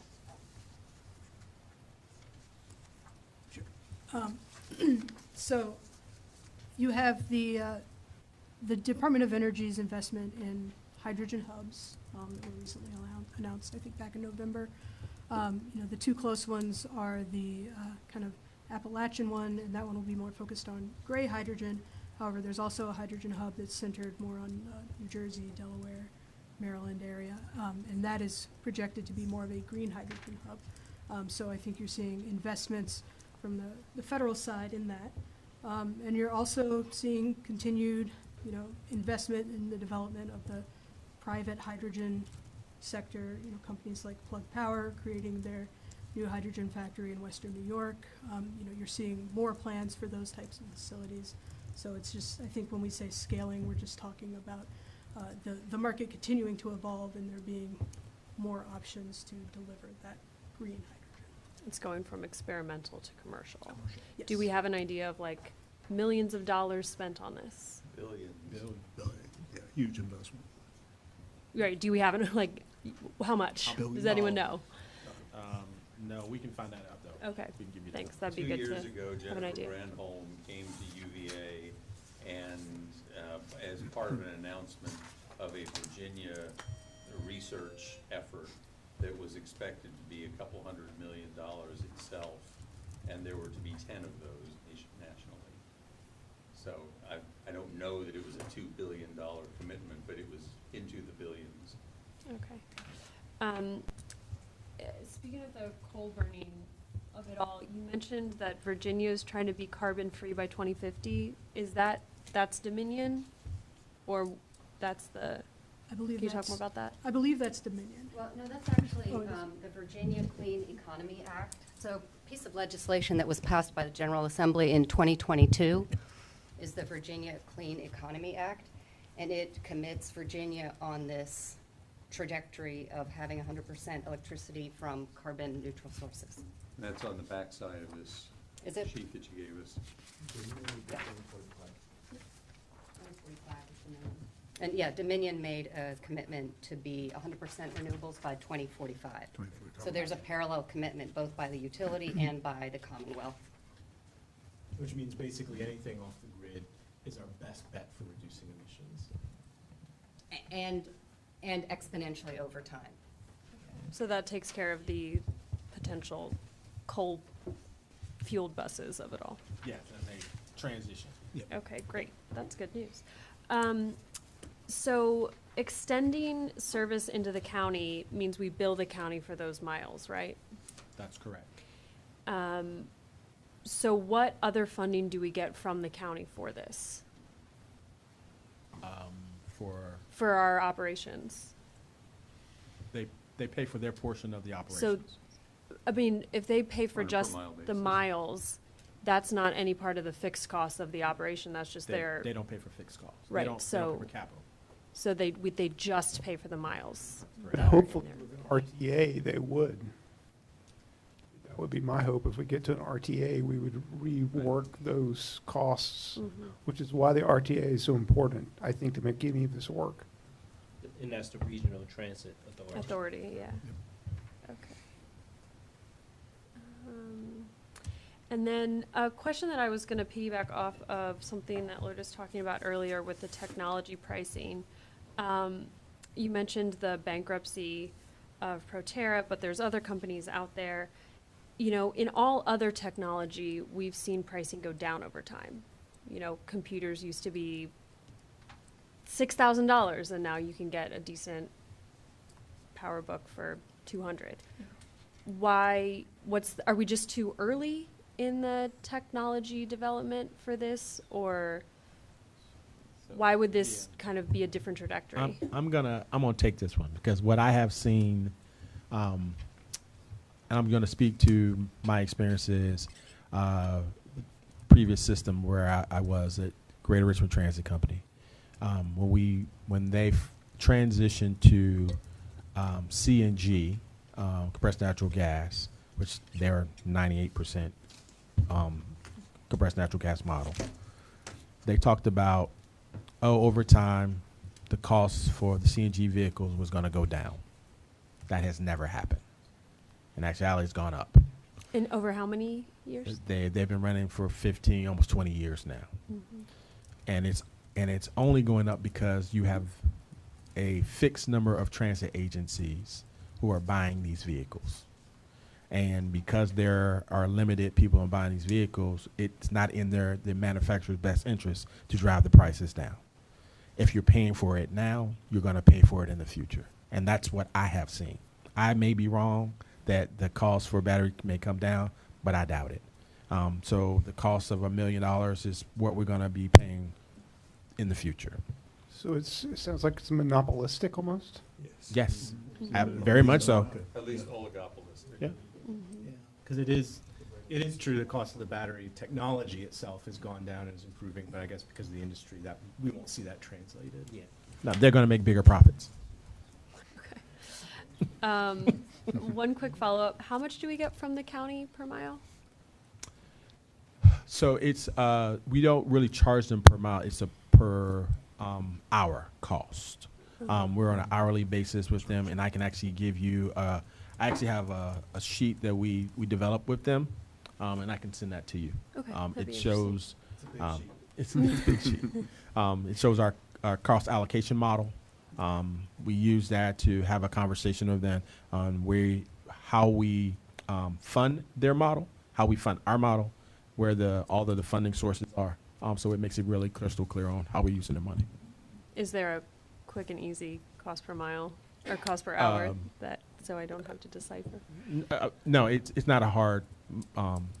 It's Chart to really look at? it's really Okay. clearly laid out. Okay, great, thanks. Yeah, and I did it for the county when I was a transportation planner for the county for 20 years, and it's changed in the last 15 since I haven't been doing it. It was complicated then before all of this. I can only imagine what it is now, but it just took a lot of back and forth with staff and people like Ben and to work with the transit planners, but I can only imagine what it is now, so.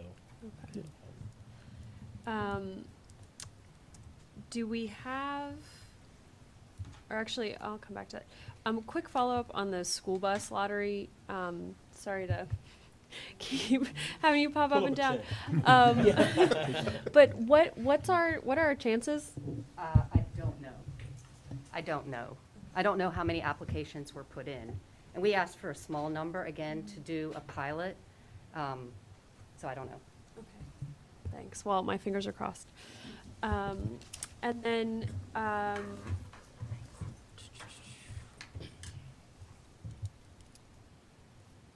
what is and this is a question for diesel buses as well, but especially for battery electric buses, since there is all of the rare earth minerals and things that go into it. What is the end of life process for the buses? I don't really know, but I think We don't know. we don't know. But I've heard different things, so I don't want to say anything that is incorrect. Okay. So what we can do is figure out, that would be a conversation with some of the California transit agencies who have been using this longer, what they have done with the technology once it's got to this in the Because in I the life. consider that part of the net Yeah. emissions Right. of the vehicle. And then do we have a general idea of projected costs over the next several years for this whole project? So you mean capital wise or Yeah. operating? Yeah. So we have general numbers that were in the chart that Sam shared about what we think the basic infrastructure cost would cost us. Oh, right, if we get up to the Yep. certain levels, that one. But you still have a decision to make in that will impact that as well. That's correct. And that chart is just capital, not operating? It's Sorry, I gotta primarily pull it up focused again. on the capital side. Okay. Well, we will be able to give you better numbers operating once we are in the model. Yeah. And that doesn't really show a year over year, that's a total. Right. Yeah. And then my last one is just maybe because chalk this up to me being new around here, but can you talk a little bit about CAT in general, the structure of the department, where things stand, where there's gaps, where there's places that are meeting or exceeding expectations, kind of like what is the status of things over there? So if we're going to go to back to the presentation, I actually have just a basic slide that kind of transitions to what Oh, you're about to ask. Great. I will give you more information based on the nature of your question. So if we go to the survey and go to the next slide. So I want to basically give you kind of the overview of what CAT's current system looks like. We have 12 routes that are out on there, which 20 operating blocks because we're still running Lifeline service. We have not been able to transition back to pre-pandemic levels. On any given day, I am praying, yes, I said that out in public, I am praying that we have 20 buses to allow us to be able to give that model, our Lifeline. There have been days when we have not had 20 vehicles out of a 40 vehicle fleet to actually try to run our model. That is concern. And is that due to drivers or breakdown of That's vehicles? because of the vehicles. That has been, we have not had vehicles available to us. Out of our 40 vehicles, we have not had 20 vehicles at times. And the city manager, normally when I get there, I start blowing his phone up. I'm concerned about not being able to provide a certain level of service to everybody. Maybe I internalize that too much, but I'm trying to make sure that we run a system and we provide the level of service that the county is paying for. So there's all that in my mix. Maybe I put a little too much on my shoulders, but that's just who I am. I want to run the system as best as we possibly can.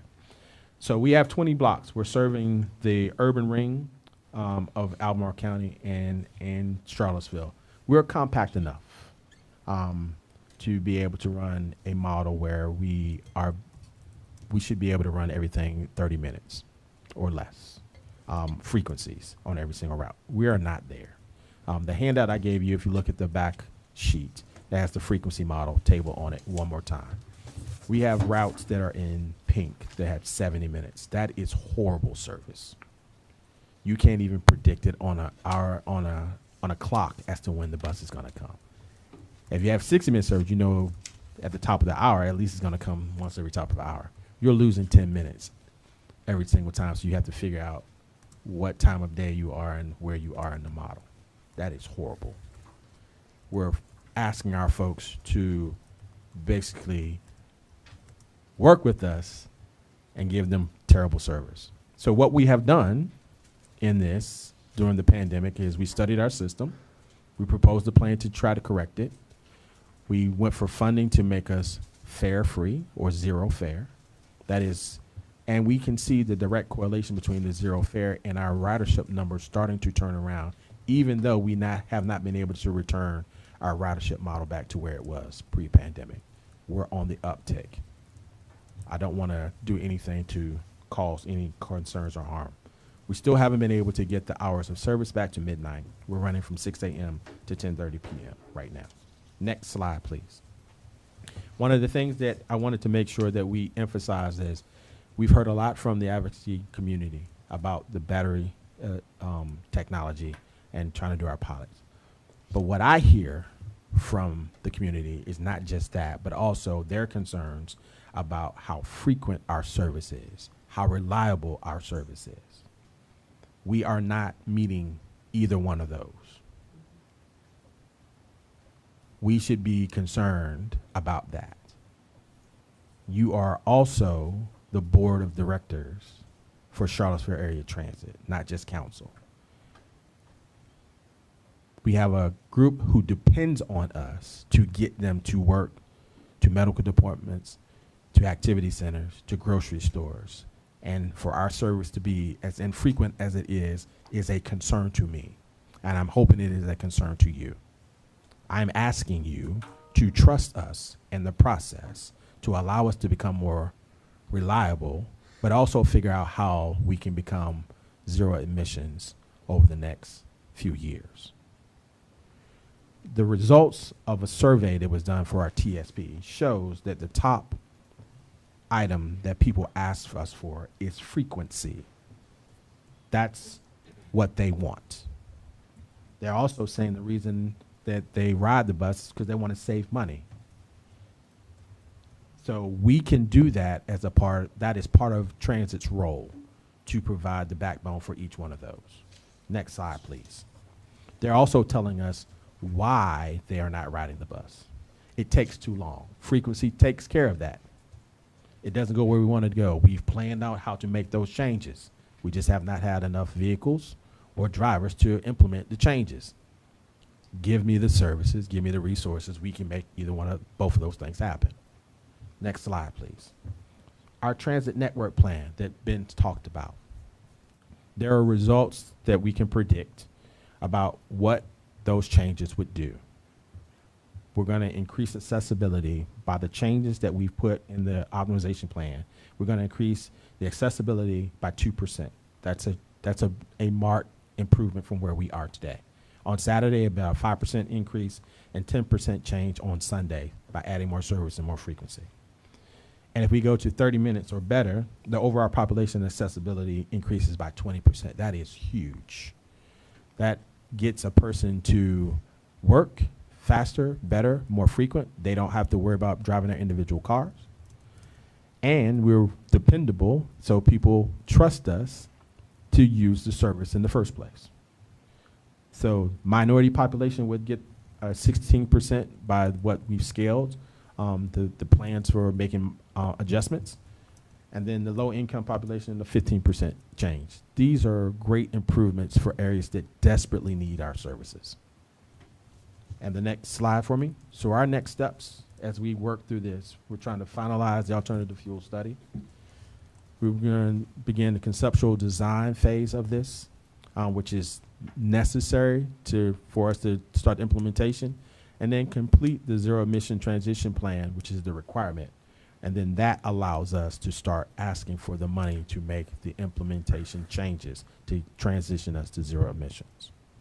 So one of the things Councilwoman Ostrom asked about is, where are we now? We've got 59 operators. Our service model, to get back to where we need more operators.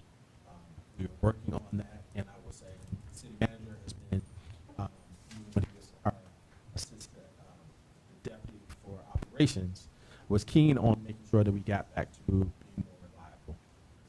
More resources is what's needed. It's a balancing act. CAT can't take all the resources from the city. We understand that. But we do need to start making inroads into adding drivers to make us more reliable. That happens under his watch, and we're starting to do that. Hopefully, we will be able to make inroads and make more aggressive stances in the outer years.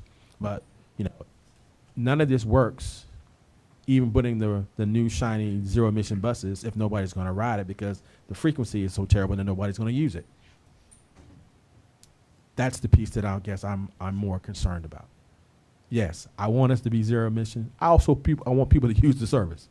That's why we're here. And if we put shiny new buses that don't work and they can't use them, it does no one any good. So with that, I'm going to open it up for more discussions or transition to the city manager. I've got a couple of questions.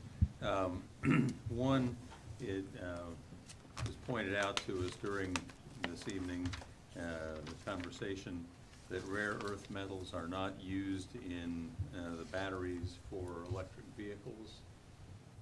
Is that? That's not true. No, They're used. yes. Mr. Grove has a dissenting view on that. I'm sorry, that's just not the case. Okay. I have two questions about the presentation in particular.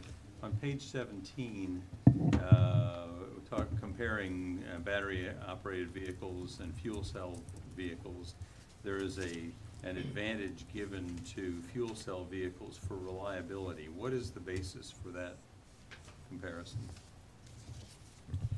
So I think we did some research using some NREL studies. I don't have the actual reference in front of me, but it came out of the National Renewable Energy Lab source. I mean, do you know anything about how they were measuring what? I don't have that off the top of my head, but I can get you details. And then on the next page, page 18, there's a reference towards the bottom. It says the study's proposed transition guide presents additional ZEBs starting in 2031, remains open as to which type. What's the significance of 2031 in that regard? Is that when you've completed the piloting and you now feel like you're ready to make the next decision? Yeah, and I think the note there is intended to sort of underscore that it isn't predetermined whether it is only hydrogen, only batteries, or the mix, that those are the decisions that the experience over those 5-6 years are going to inform. So the pilot studies that will be done will hopefully get to a point of decision by 2031 is the point of this. Yes. Okay. I have the same concern someone else expressed earlier, and I hinted at before, that how we prepare the sort of the rules of decision of that pilot study are going to be very important, and that's not my area of expertise, but I assume there are people around who have that expertise to make sure that we're getting useful information out of the process. Yep, I agree. A few questions. One a little broader, pointing on what you just talked to. My understanding is from last budget cycle, there's $3 million for acquisitions of vehicles that was kind of rolled over. Is it known as you do the strategic plan, are there kind of a number of buses, additional buses you know that you'll need, or routes that you know you're going to first target to implement that strategic plan? So, I don't know, still the city manager's thunder, but so the optimization plan is where we're trying to follow that. So there are steps. There is a phased letter or document, a phasing plan portion of that document. We can send that out to everyone. So we've looked at certain routes because one of the things is we want to correct, going back to the frequency table once again, we want to correct routes that have worse than 60-minute service first, and then 60-minute service after that, to getting everything to at least a 30-minute model before we start being more strategic and getting routes that are more high performance. I know there's been some requests for more service on the 5 and the 7, but we want to make sure that we don't create a disparate impact on minority communities by having such great service in areas where they're choice riders versus folks who need our service who's still waiting for the bus an hour. So the goal would be to bring everybody up to a standard of 30 minutes or better before we start strategically making more improvements on the edges. Mm-hmm. And so, and to that, there's $3 million. There has not been, we have not determined what the use of it is. It's a set aside for wherever direction you ask us to go in. mm-hmm. It allows us some funding and flexibility to make some strategic purchases, capital purchases, whatever that happens to be.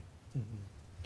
And so, am I understanding, like, let's say the recommendation you laid out 20, 30 years from now, kind of the vision would be we have a transit system where there's battery electric, green or yellow hydrogen, and kind of the hydrogen is doing those longer distance routes, BEBs are doing those shorter routes, and kind of if everything went perfectly, that would be kind of the vision we'd end up in.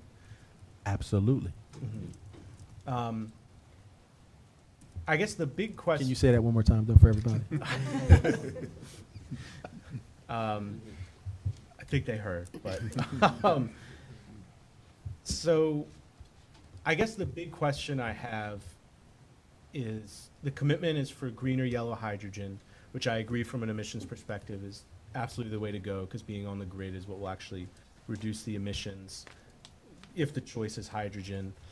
I guess, is there a known sense yet of what, because it seems to me the only way to do that is going to have on-site hydrolysis, either on the grid or solar.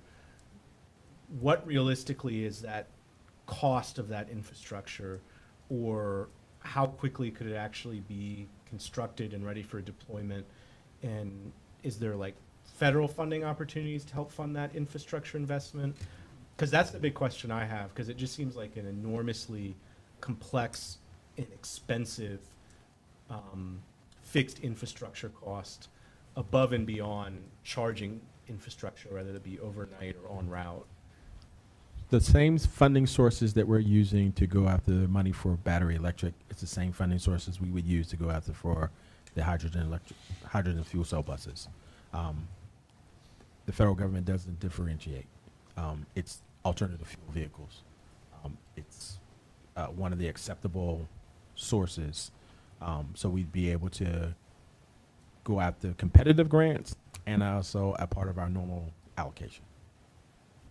Yeah, I might also add, I think what I'm hearing this evening and what we've been talking about internally, all these are the follow-up questions to a feasibility study. So just as a reminder, or as an example, when we started out on this process, CNG was in the mix. Right. This study and this process has taken that out of the conversation. But all of the implementation considerations and costs and timelines and steps and roles and responsibilities, those are all the things we need to get into, but we can't get into those until we know what we're following up on.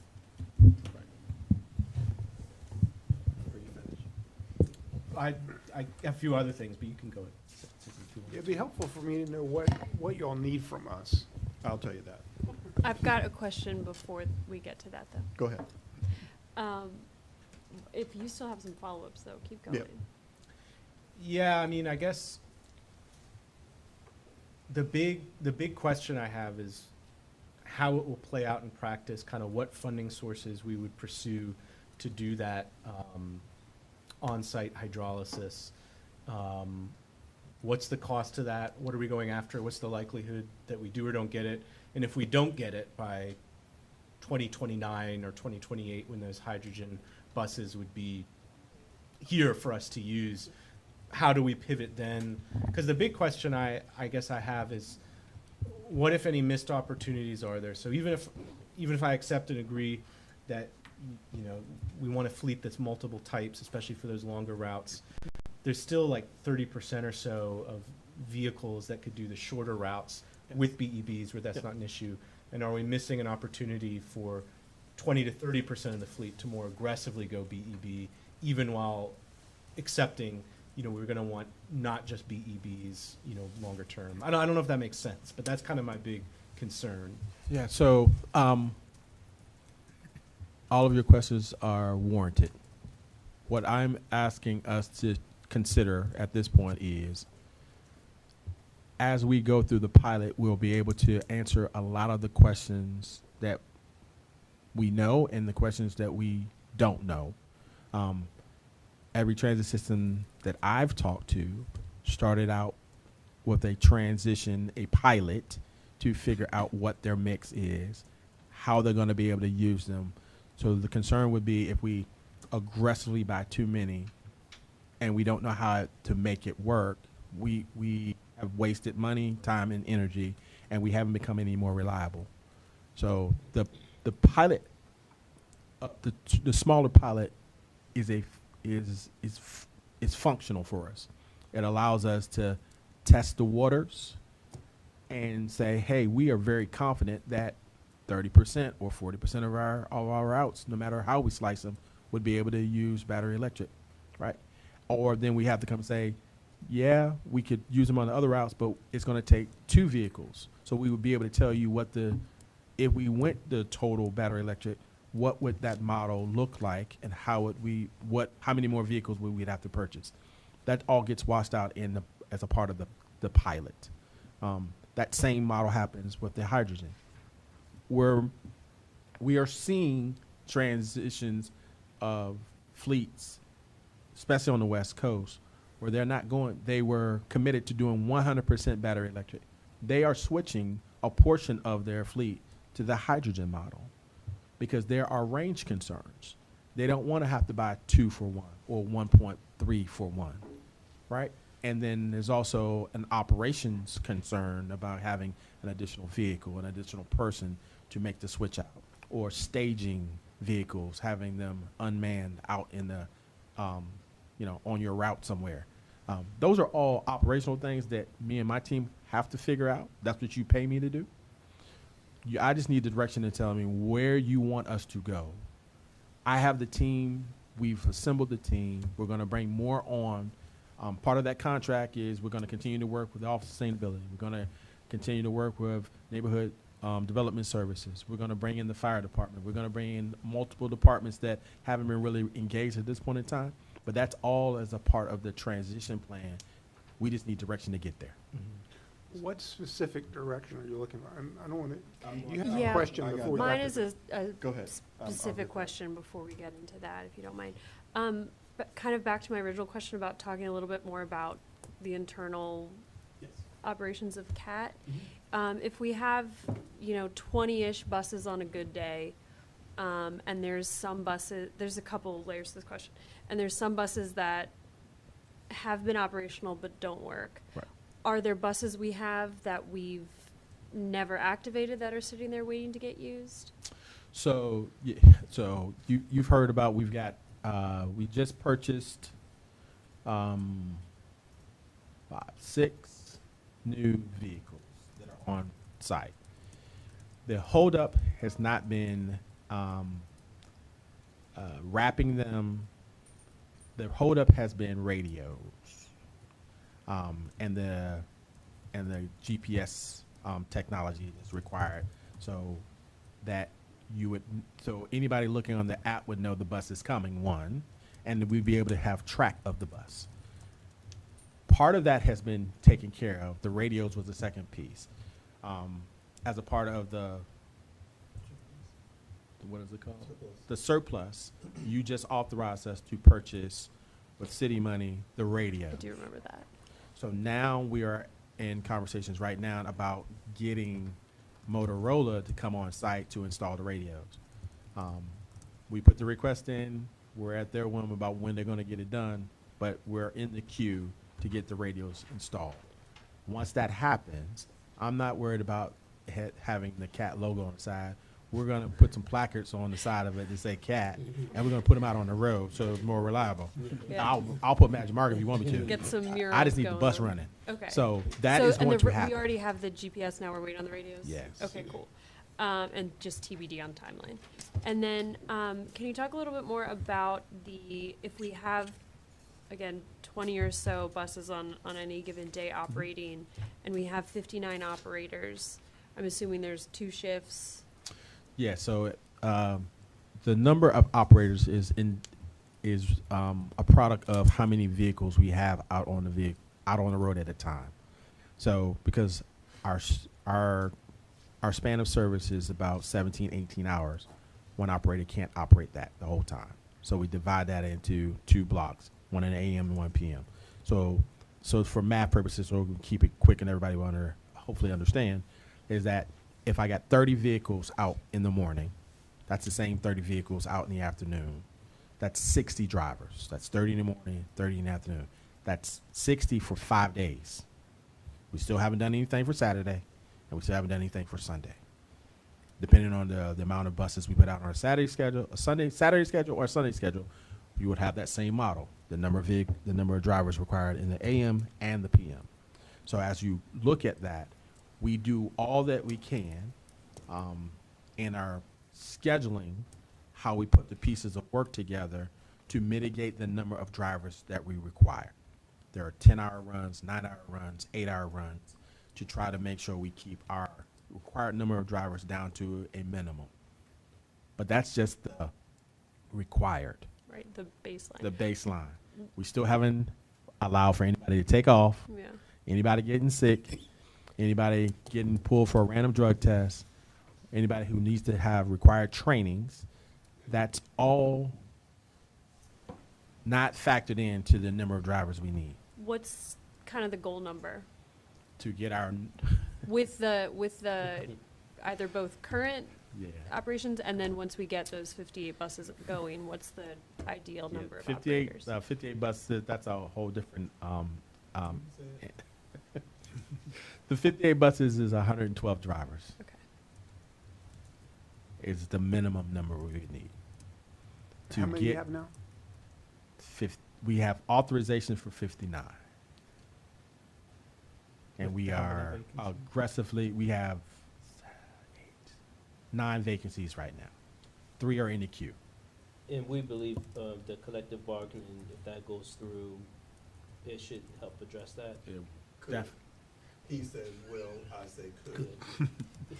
Because you have a market to respond to that, That's right. that integration as Well, well. Also where I'm going yeah. with my comments. Well, so for tonight, you know, our decision is about 5 total vehicles, as I understand it, for the pilot.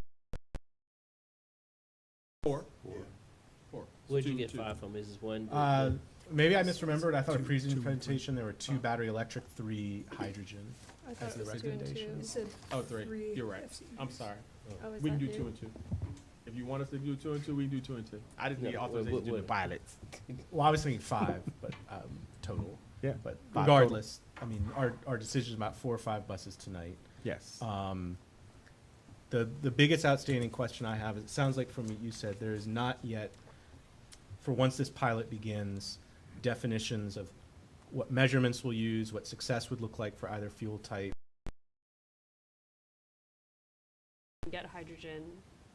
Right. Yeah. Because that's my big question. Because as I stated earlier, my concern is, I can accept, you know, we want to pilot hydrogen as part of this, especially thinking long-term for those longer distance routes, especially with the regional vision plan. You're talking about routes that go much deeper into beyond even Albemarle. My concern is there's some portion of the fleet for the shorter routes that I think we could do BEBs on a faster timeline with. And let's say by 2029, that hydrogen technology is just not there. Have we limited our ability to deploy more than just 2 BEBs? Not snapping our fingers and saying the whole agency is BEBs, but for the shorter routes. No, we have not limited. What I'm trying to stress is we're giving ourselves multiple options by going, the recommendation is before you. If the hydrogen model does not pan out, that does not mean that we don't stop. We pivot and go more aggressively on battery electric technology. And there's nothing preventing us from getting more battery electric buses along the way if they turn out to be working better Correct. than anticipated.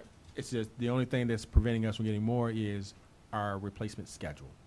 So we can only do it based on when vehicles come up, unless we're asking for expansion, and we have to show that we're putting it in place to get the expansion vehicles. And paying for it. But on the current trajectory, the replacement timeline, I mean, there's a number of years where, when the life cycle replaces, diesel's the default for a while, and I forget, is it a doubling or tripling of the? So we're adding. So my goal would be to add at least 10 diesel vehicles to replace the hybrid vehicles that we have right now. That gets us to a level of reliability that allows us to test the alternative fuel vehicles. Also giving more frequency to give better service to folks who need CAT to get to work, church, shopping, you name it. We're struggling right now with routes that have horrible service, and we're wondering why our ridership isn't where it wants to be. It's because we don't have the frequency, and nobody wants to get on an unreliable bus. I mean, I totally agree. I think from 2015, ridership's down 54%. Something. So, I 40, mean, I think it's like 44%, but we're not Yeah. gonna argue about that. Regardless, it's too much, and it's clearly for the success of the agency the critical question. But I just don't, especially for these shorter routes. I just don't see it as an either or with alternative fuels or BEB specifically. Do you mind if I ask a question? Go ahead. Okay, I've got two more right now. What is the life expectancy of the battery and the hydrogen buses? And I know right now we struggle with mechanical expertise on fixing these. What's the plan? These are two separate questions I'm asking at the same time. What's our plan for having someone around who can fix stuff? So on the mechanic side first, we're aggressively hiring mechanics and we're trying to get them trained up. There are programs, courses, there are academies we can send our mechanics to. We would pay for that, of course, to get the training necessary. We're going to have to do it anyway. Or if we have a large enough group, we can actually fly those individuals in to do the training in-house, which I like because they'll be using our vehicles, the models that we have here, so they get to see firsthand how the training affects the products that we have in-house. So that is all being worked out as a part of our cost that will come next 2026 to pay for the training for the mechanics. And then the other part of your question was, How long what's the life expectancy of both types of buses? federal government says 12 years for each one of these As a requirement. as a requirement. Isn't that Not and that that's or? the But, actual right, requirement, and do we know what that is? So feds say either or. State has in the past said both, which is what we were talking about. The state has now transitioned to be more like the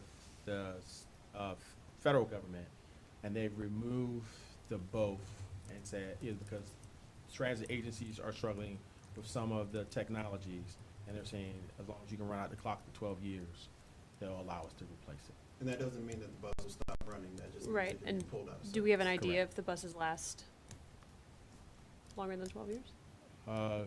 You talking about battery electric vehicles? Yeah, or, So and hydrogen. some transit agencies are making it work. California, they're making it work. Warm, Minibus could warm, last sunny longer than that. California, Warm, sunny California is making warm, it sunny, work. dry California. But any bus could last longer than that, it depends on what you've done over the life of that bus too. That's- But, Yeah, but but I know from a because the government battery like standpoint, it's specifically that 12 years. degrades. Right, Is there at 16 years that, I haven't found it, I think I've looked, but I haven't found it. I haven't seen anything that long. And you can negotiate warranties on batteries with manufacturers. There's just, a cost. Sam, Is that- did you? Yeah, you let me finish your let me do the job that you hired me to do. okay. So that's one thing I wanted to say. To point out to you all that you've been on a ride for quite some time, and to use the analogy of the bus, we have arrived at a crossroads. That's where you are. And you have a very big political decision to make. And I think that's why it has felt awkward and uncomfortable. And it's gotten a little more uncomfortable for me recently, just as folks have made comments that I'm even not supportive of battery electric buses or climate innovation as it relates to transportation, and that's not true. I am definitely a proponent. I have no reason to not be. I have invested time and energy with our sustainability team to prove to them that I buy into this and that I want to support it and want to make sure that they get the support, which is why she's here tonight speaking to you. That was at my request. And that I have listened to and read a lot from a number of people who have chosen to share their thoughts. But I will remind you of what you just heard this evening. Your transit director is sitting in front of you right now saying to you that we have a horrible transit service in this city, and that to be unacceptable. And I think that's what we have to make sure that we don't lose sight of when he speaks. That's what's driving his comments. And I join him in that. That's part of what people have heard from me, and I think they've misconstrued what it is that I'm responding to. But the fact that you have this sheet in front of you and these yellow boxes, and even the pink boxes, 60 and 70 minutes for a bus to come back around, that if you living life as normal, just happen to miss the bus because kids needed something else for you to grab and throw in your diaper bag, and you missed that bus, you are 60 to 70 minutes later waiting for the next bus to come around. That is not okay. Should never be okay. And this presentation has been made in some form or fashion in different ways. He's been begging. I will admit that he has lobbied me intensely the 2.5 years that I have been here, trying to get additional resources to make it possible for this to be a better service that we provide. And I would say he wants to get to a good service. He wants to be a great service, but he really is wanting to get to a good service.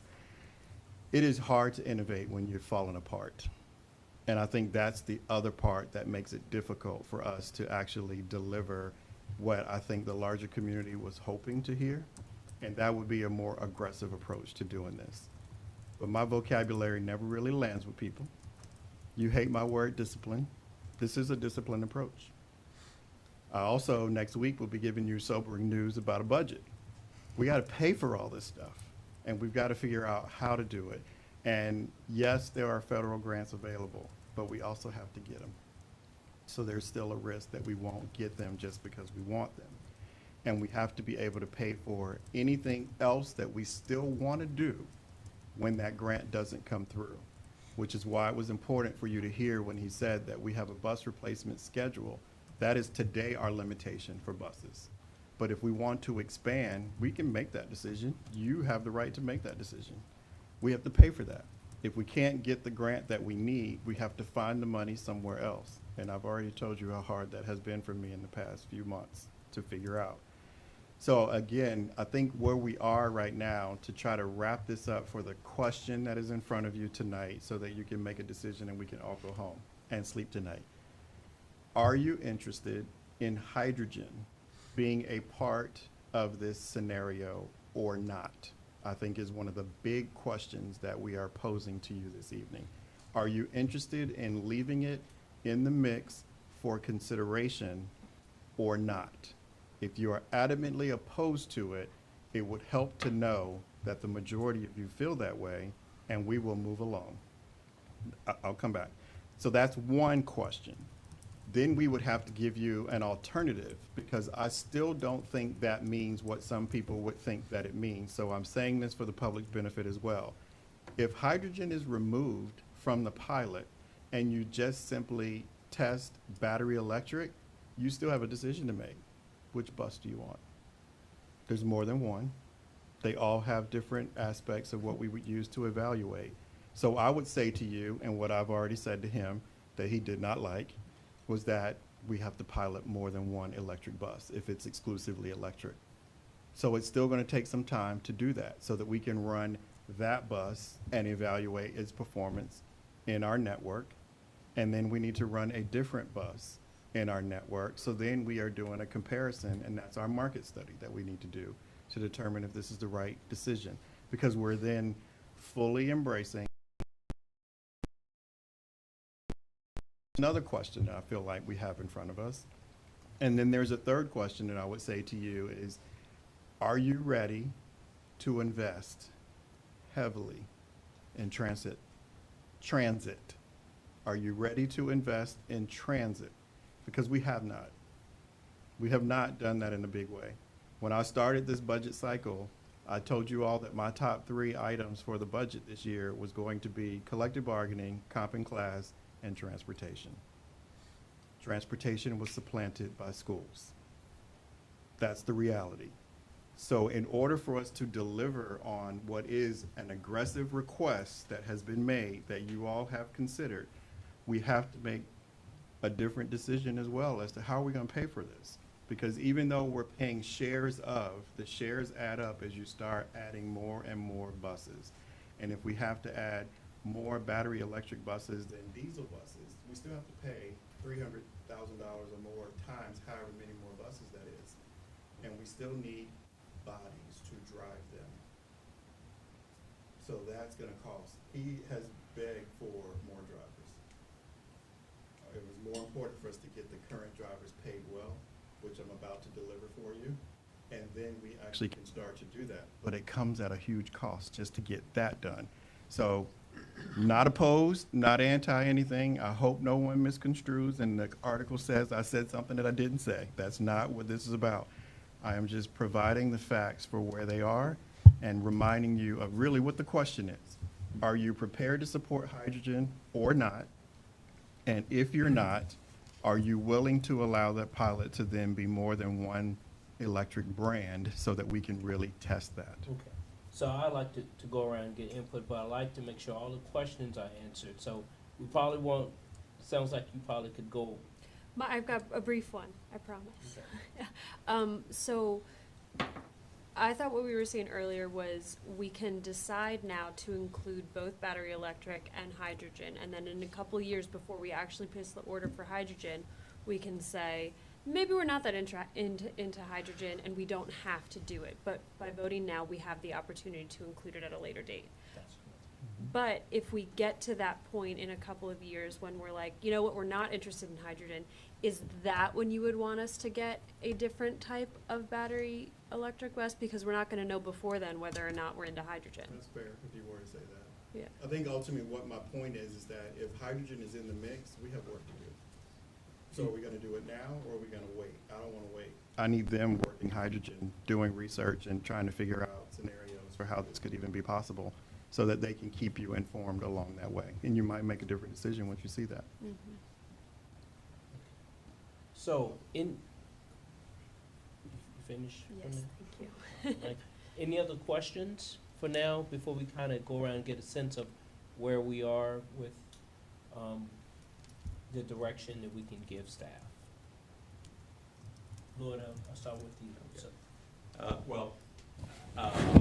I am interested in having hydrogen be in the consideration, though I am frankly very much concerned that by the time we would get to a decision point, whether there would be a market for it.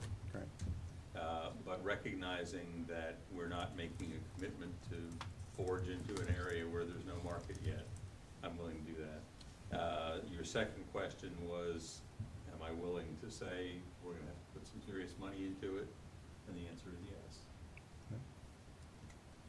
right.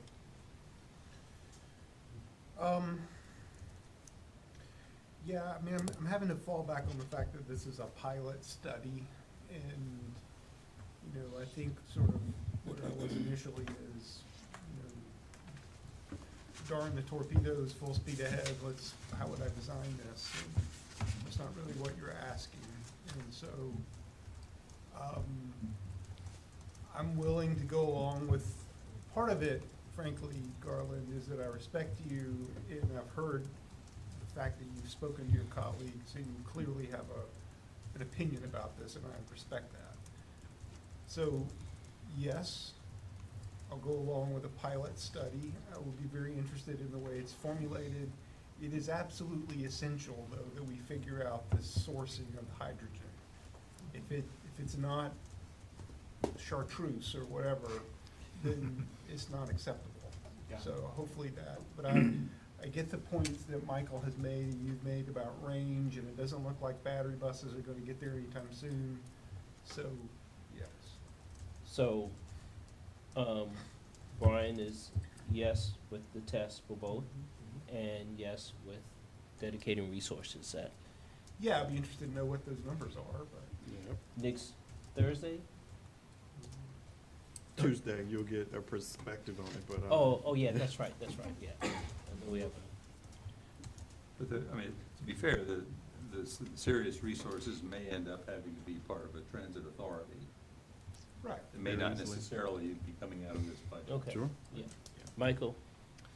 Yeah, I mean, I guess theoretically, if you're talking about exploring yellow or green hydrogen, sure, with the caveat that it is yellow or green and not blue or gray.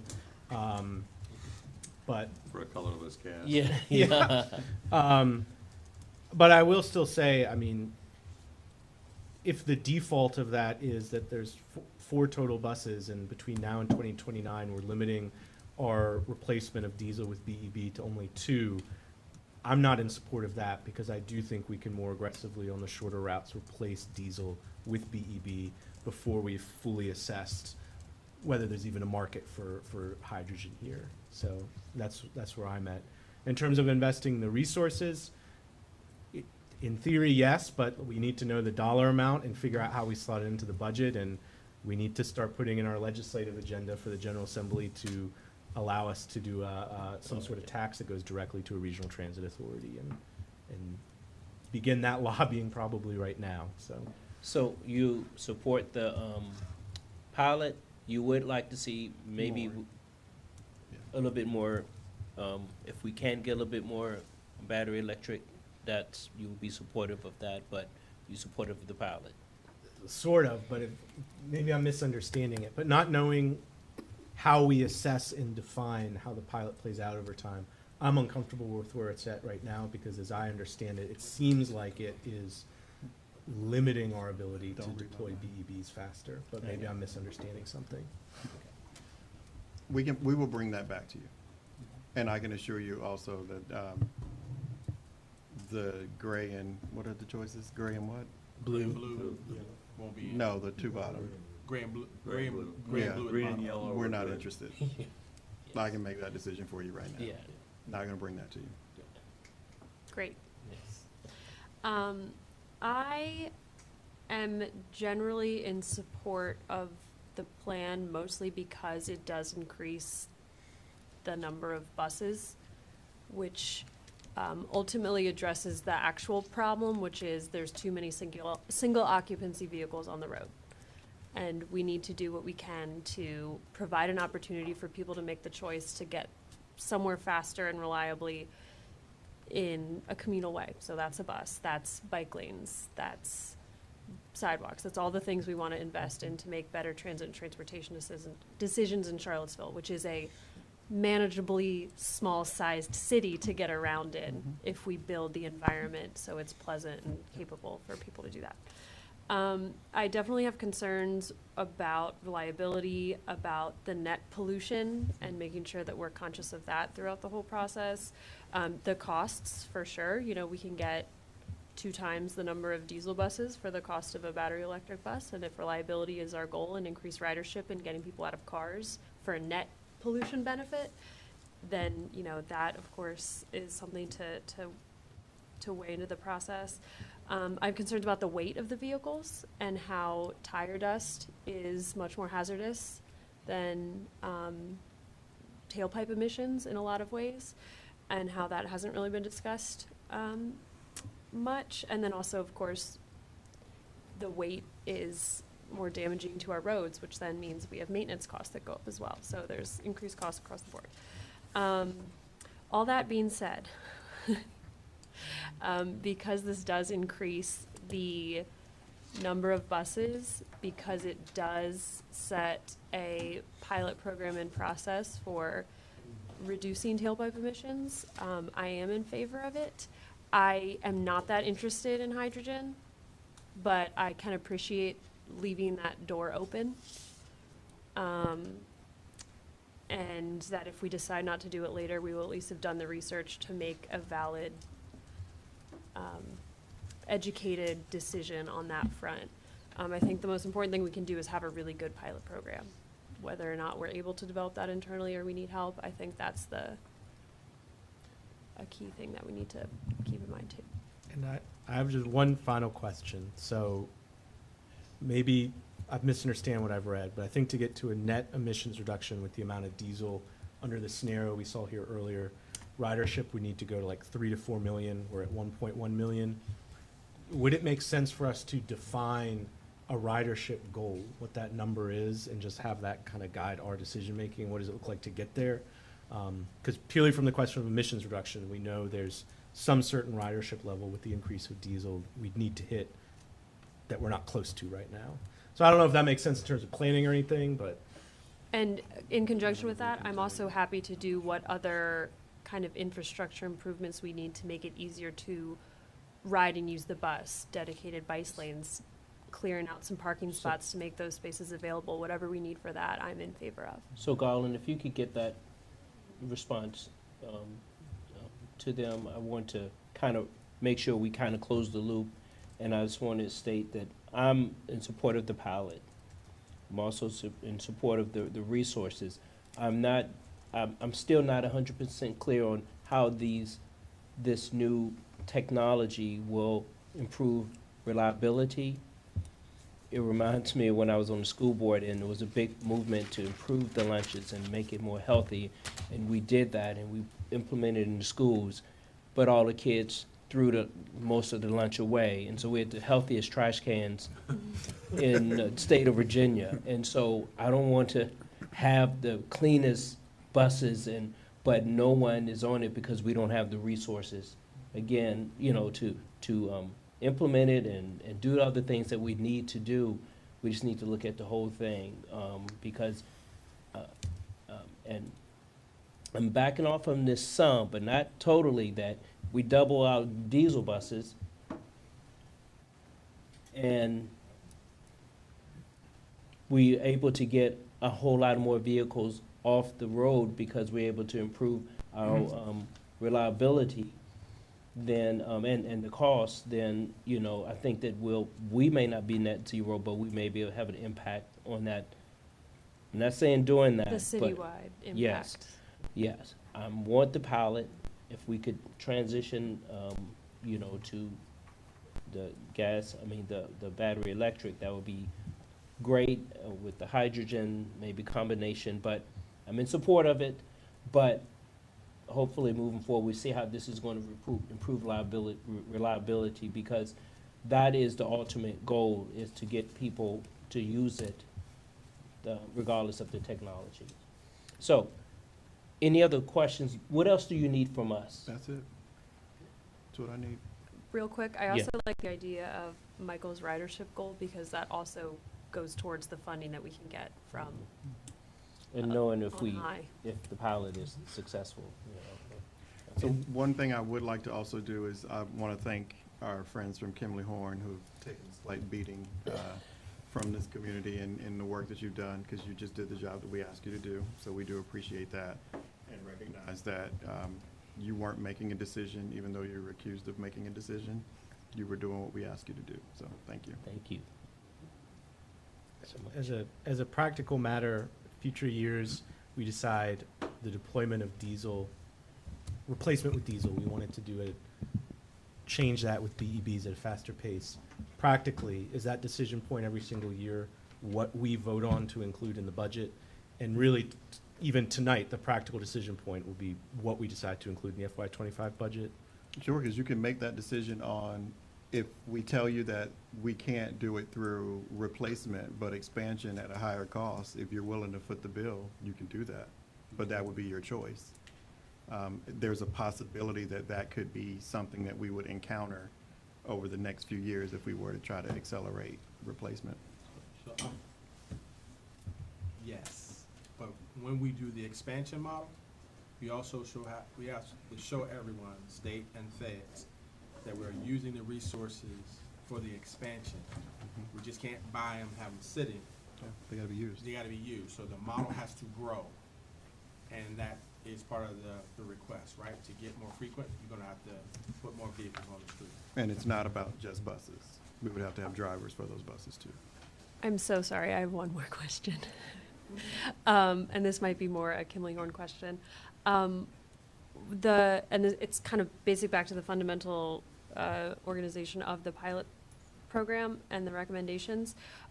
Is 2 because that's how many we can get funding assistance for, or why is 2 the recommended number, if not? I can answer that question. Okay. So, 2 right now for the pilot is because we have not finished our study, and I took an opportunity to request, outside of our normal schedule, the ability to expand our fleet to include 2 battery electric vehicles. We were granted that opportunity without us completing our study. So we're ahead. So we're ahead. Okay. Normally, So that is what would we have could get been that funding rejected. for. I just want to make sure the community understands. If we had asked for more, they probably would have rejected it. 2 was a reasonable number to dip our toe before we have completed our plan. Got it.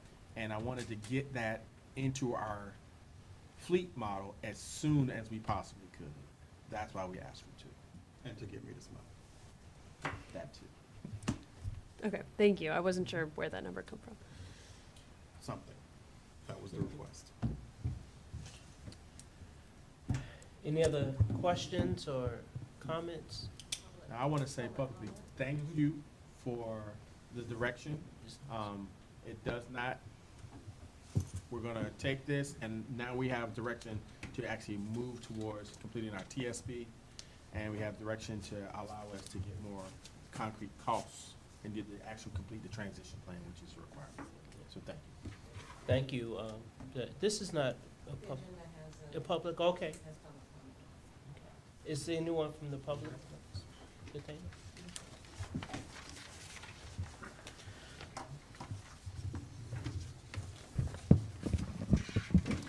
Hi. Hello. Yeah. Okay, cool. Well, thank you so much for the exemplary vote. I appreciate your willingness to engage in that leadership role, testing new technologies. I want to say that justice is definitely the main motivation for why we care about public transportation. The just aspect of being able to move around, to go to work, to school, to do their personal errands. That's top one.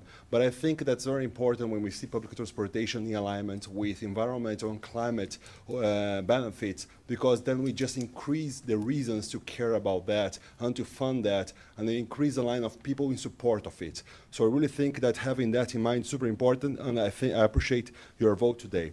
I will say a few things that I would like to note. First is that according to the incorporation plan of the new technologies, you're going to see that apparently besides the pilot, there is only one zero emission bus that's incorporated between 2031 and 2034. The new emission buses are going to, the other zero emission buses are going to be incorporated just after 2035. And that's why we are waiting for the 12 years life cycle of the buses. So I just want to make it clear that the decision you are committed today is not a decision that really has much room to accelerate the implementation unless you consider adopting less diesel buses in the next 3 years before the pilot is concluded. So that's just something to be out there, because I think that sometimes the conversations here was considering perhaps a faster adoption regardless of the pilot. But if you're willing to the pilot is concluded and then you have to wait to the 12 years life expectancy, the buses, you're not going to be adopting any more buses before 2034. Just something to remember. And I also wanted to, a few other things. To Natalie's comments, the tires emissions, yes, they are the particle matters that come from tires. Yes, they're relevant and they come from all vehicles. However, usually they are PM10, not so much PM2.5, and therefore they're much less harmful for human health because they're bigger and they get trapped in the upper respiratory system, not in the lungs. And the other thing that I wanted to say is that simple calculation. I hope you follow me. 2019 ridership was 1.8 million.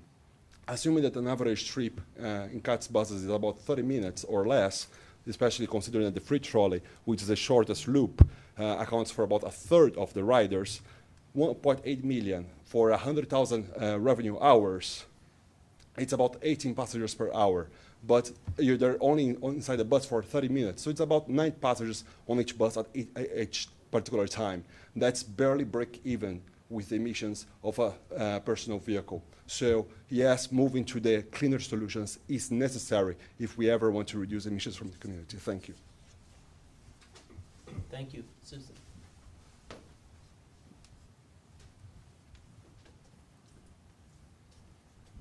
Hi, Susan Cruz, Executive Director of the Community Climate Collaborative. Thank you all so much tonight for spending so much time on this issue and the large number of city staff who have engaged. First, before I get to my main comments, I just want to encourage councilors to, there was a sheet of paper handed out that had the grid mix of fuel source, and I want to make sure people understand that coal is almost eliminated from our electrical grid so that people know where, electricity emissions are coming from. And we've seen in climate that every year electricity gets cleaner from emissions by 3 to 6%, maybe sometimes even higher.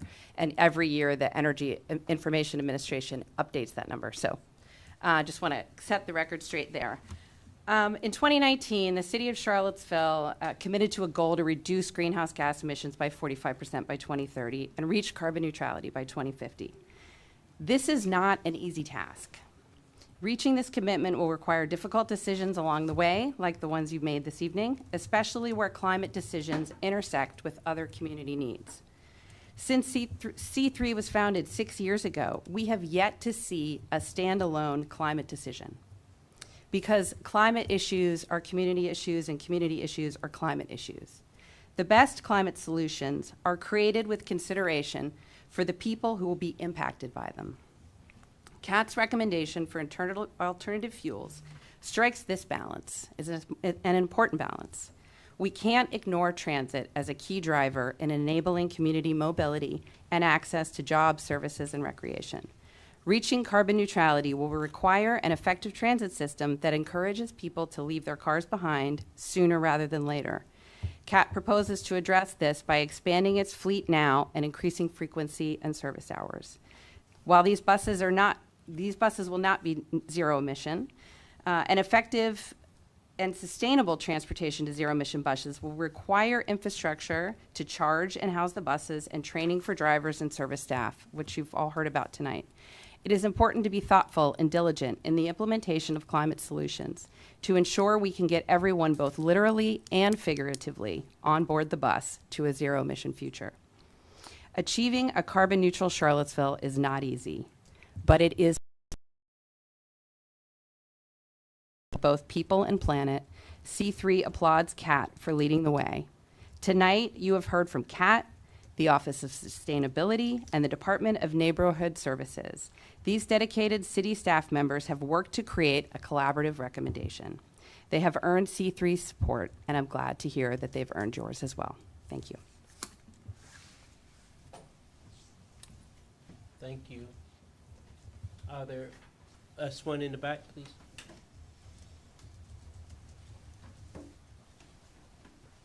It's gonna be short. Hi, I'm Katie Larson. I'm both an intern at C3 and I'm also an environmental thought and practice student at the university. First of all, thank you very much for having us, and I'd love to voice my appreciation and support for this pilot program, and also to affirm my ongoing support for a complete and timely transition to a zero-emission bus fleet. Sustainability is something that we need to implement now and realistically yesterday, and creating a more sustainable bus fleet is one of the most effective ways that Charlottesville can affect its climate impact. And it's going to help both the local community's health and our ongoing commitment to leading the country as a sustainable leader. It's my view, given both the finite nature of fossil fuels as well as the mounting threat of climate chaos, that alternative fuels, especially zero-tailpipe emission sources, are an inevitability. We can't go on the way that we have. We're going to have to change. And it's simply a question of when we're going to get on the bus. And the sooner we make this switch, the more great positive impact we can have on the environmental issues, and the more we can establish ourselves as a national leader of environmental progress. So I believe that we have both the opportunity and the responsibility to make a timely and effective change, and for this reason, I hope that this pilot program will lead to continued ongoing plan to vigorously pursue the transition to a zero-emission bus fleet to help create a better life for ourselves and our children. Thank you very much. Thank you. James? Yeah, thank you for the time to speak for just a moment. I'm sure there's no doubt around the table in front of me my extreme disappointment in regard to the decision made this evening. The temerity, right? The over-extreme caution about moving forward with electric buses is amazing. People in this community applaud CAT for being the first, and I would just say it's great. Something's happening with CAT, but it's the first of action that should have been occurring in this community years ago, right? So CAT's moving forward, and that's great, but they're first because there has been essentially zero action in this community by this city of Charlottesville over recent years. So you can applaud action, but it's really not enough. And there's it amazes me, and of course I was hitting you with a couple of emails here during the meeting, some real fundamental lack of understanding about the climate crisis in front of us. You don't even understand what materials are in batteries. Your consultants are telling you the wrong information. And, you know, I put data in front of you all in recent weeks about ridership and what it's going to take to get people out of their cars. I totally applaud more regular, reliable service for those people that do not have cars. I do believe that this plan will be very supportive and beneficial for those people that do not have cars. And additionally, some number of people will elect not to use their cars. But the data shows that to get the sort of millions of riders that you want, rides that you want, you have to have speed. People care about how long does it take to get from point A to point B. Your own survey data suggests that. The research literature shows that, and yet in the last 10 minutes around the table, there's wishful thinking that people are going to see buses and say, oh, I'm going to all abandon my cars and we'll reach climate goals. It's extremely disappointing, and it shows a lack of understanding about what we're going to be swamped by in the years ahead in terms of a really difficult development in the climate. You don't seem to understand how important it is to get carbon emissions down now, fast. You seem to accept that getting it down in 2030, next decade, is acceptable. It's not, and we're all going to pay the price. There are other things that I could say. I'm about out of time. I'll probably save them for an editorial to the Daily Progress if I can get it published again. Very disappointing. Thank you. Other comments? If not, thank you all for your time this evening. Thank you very much.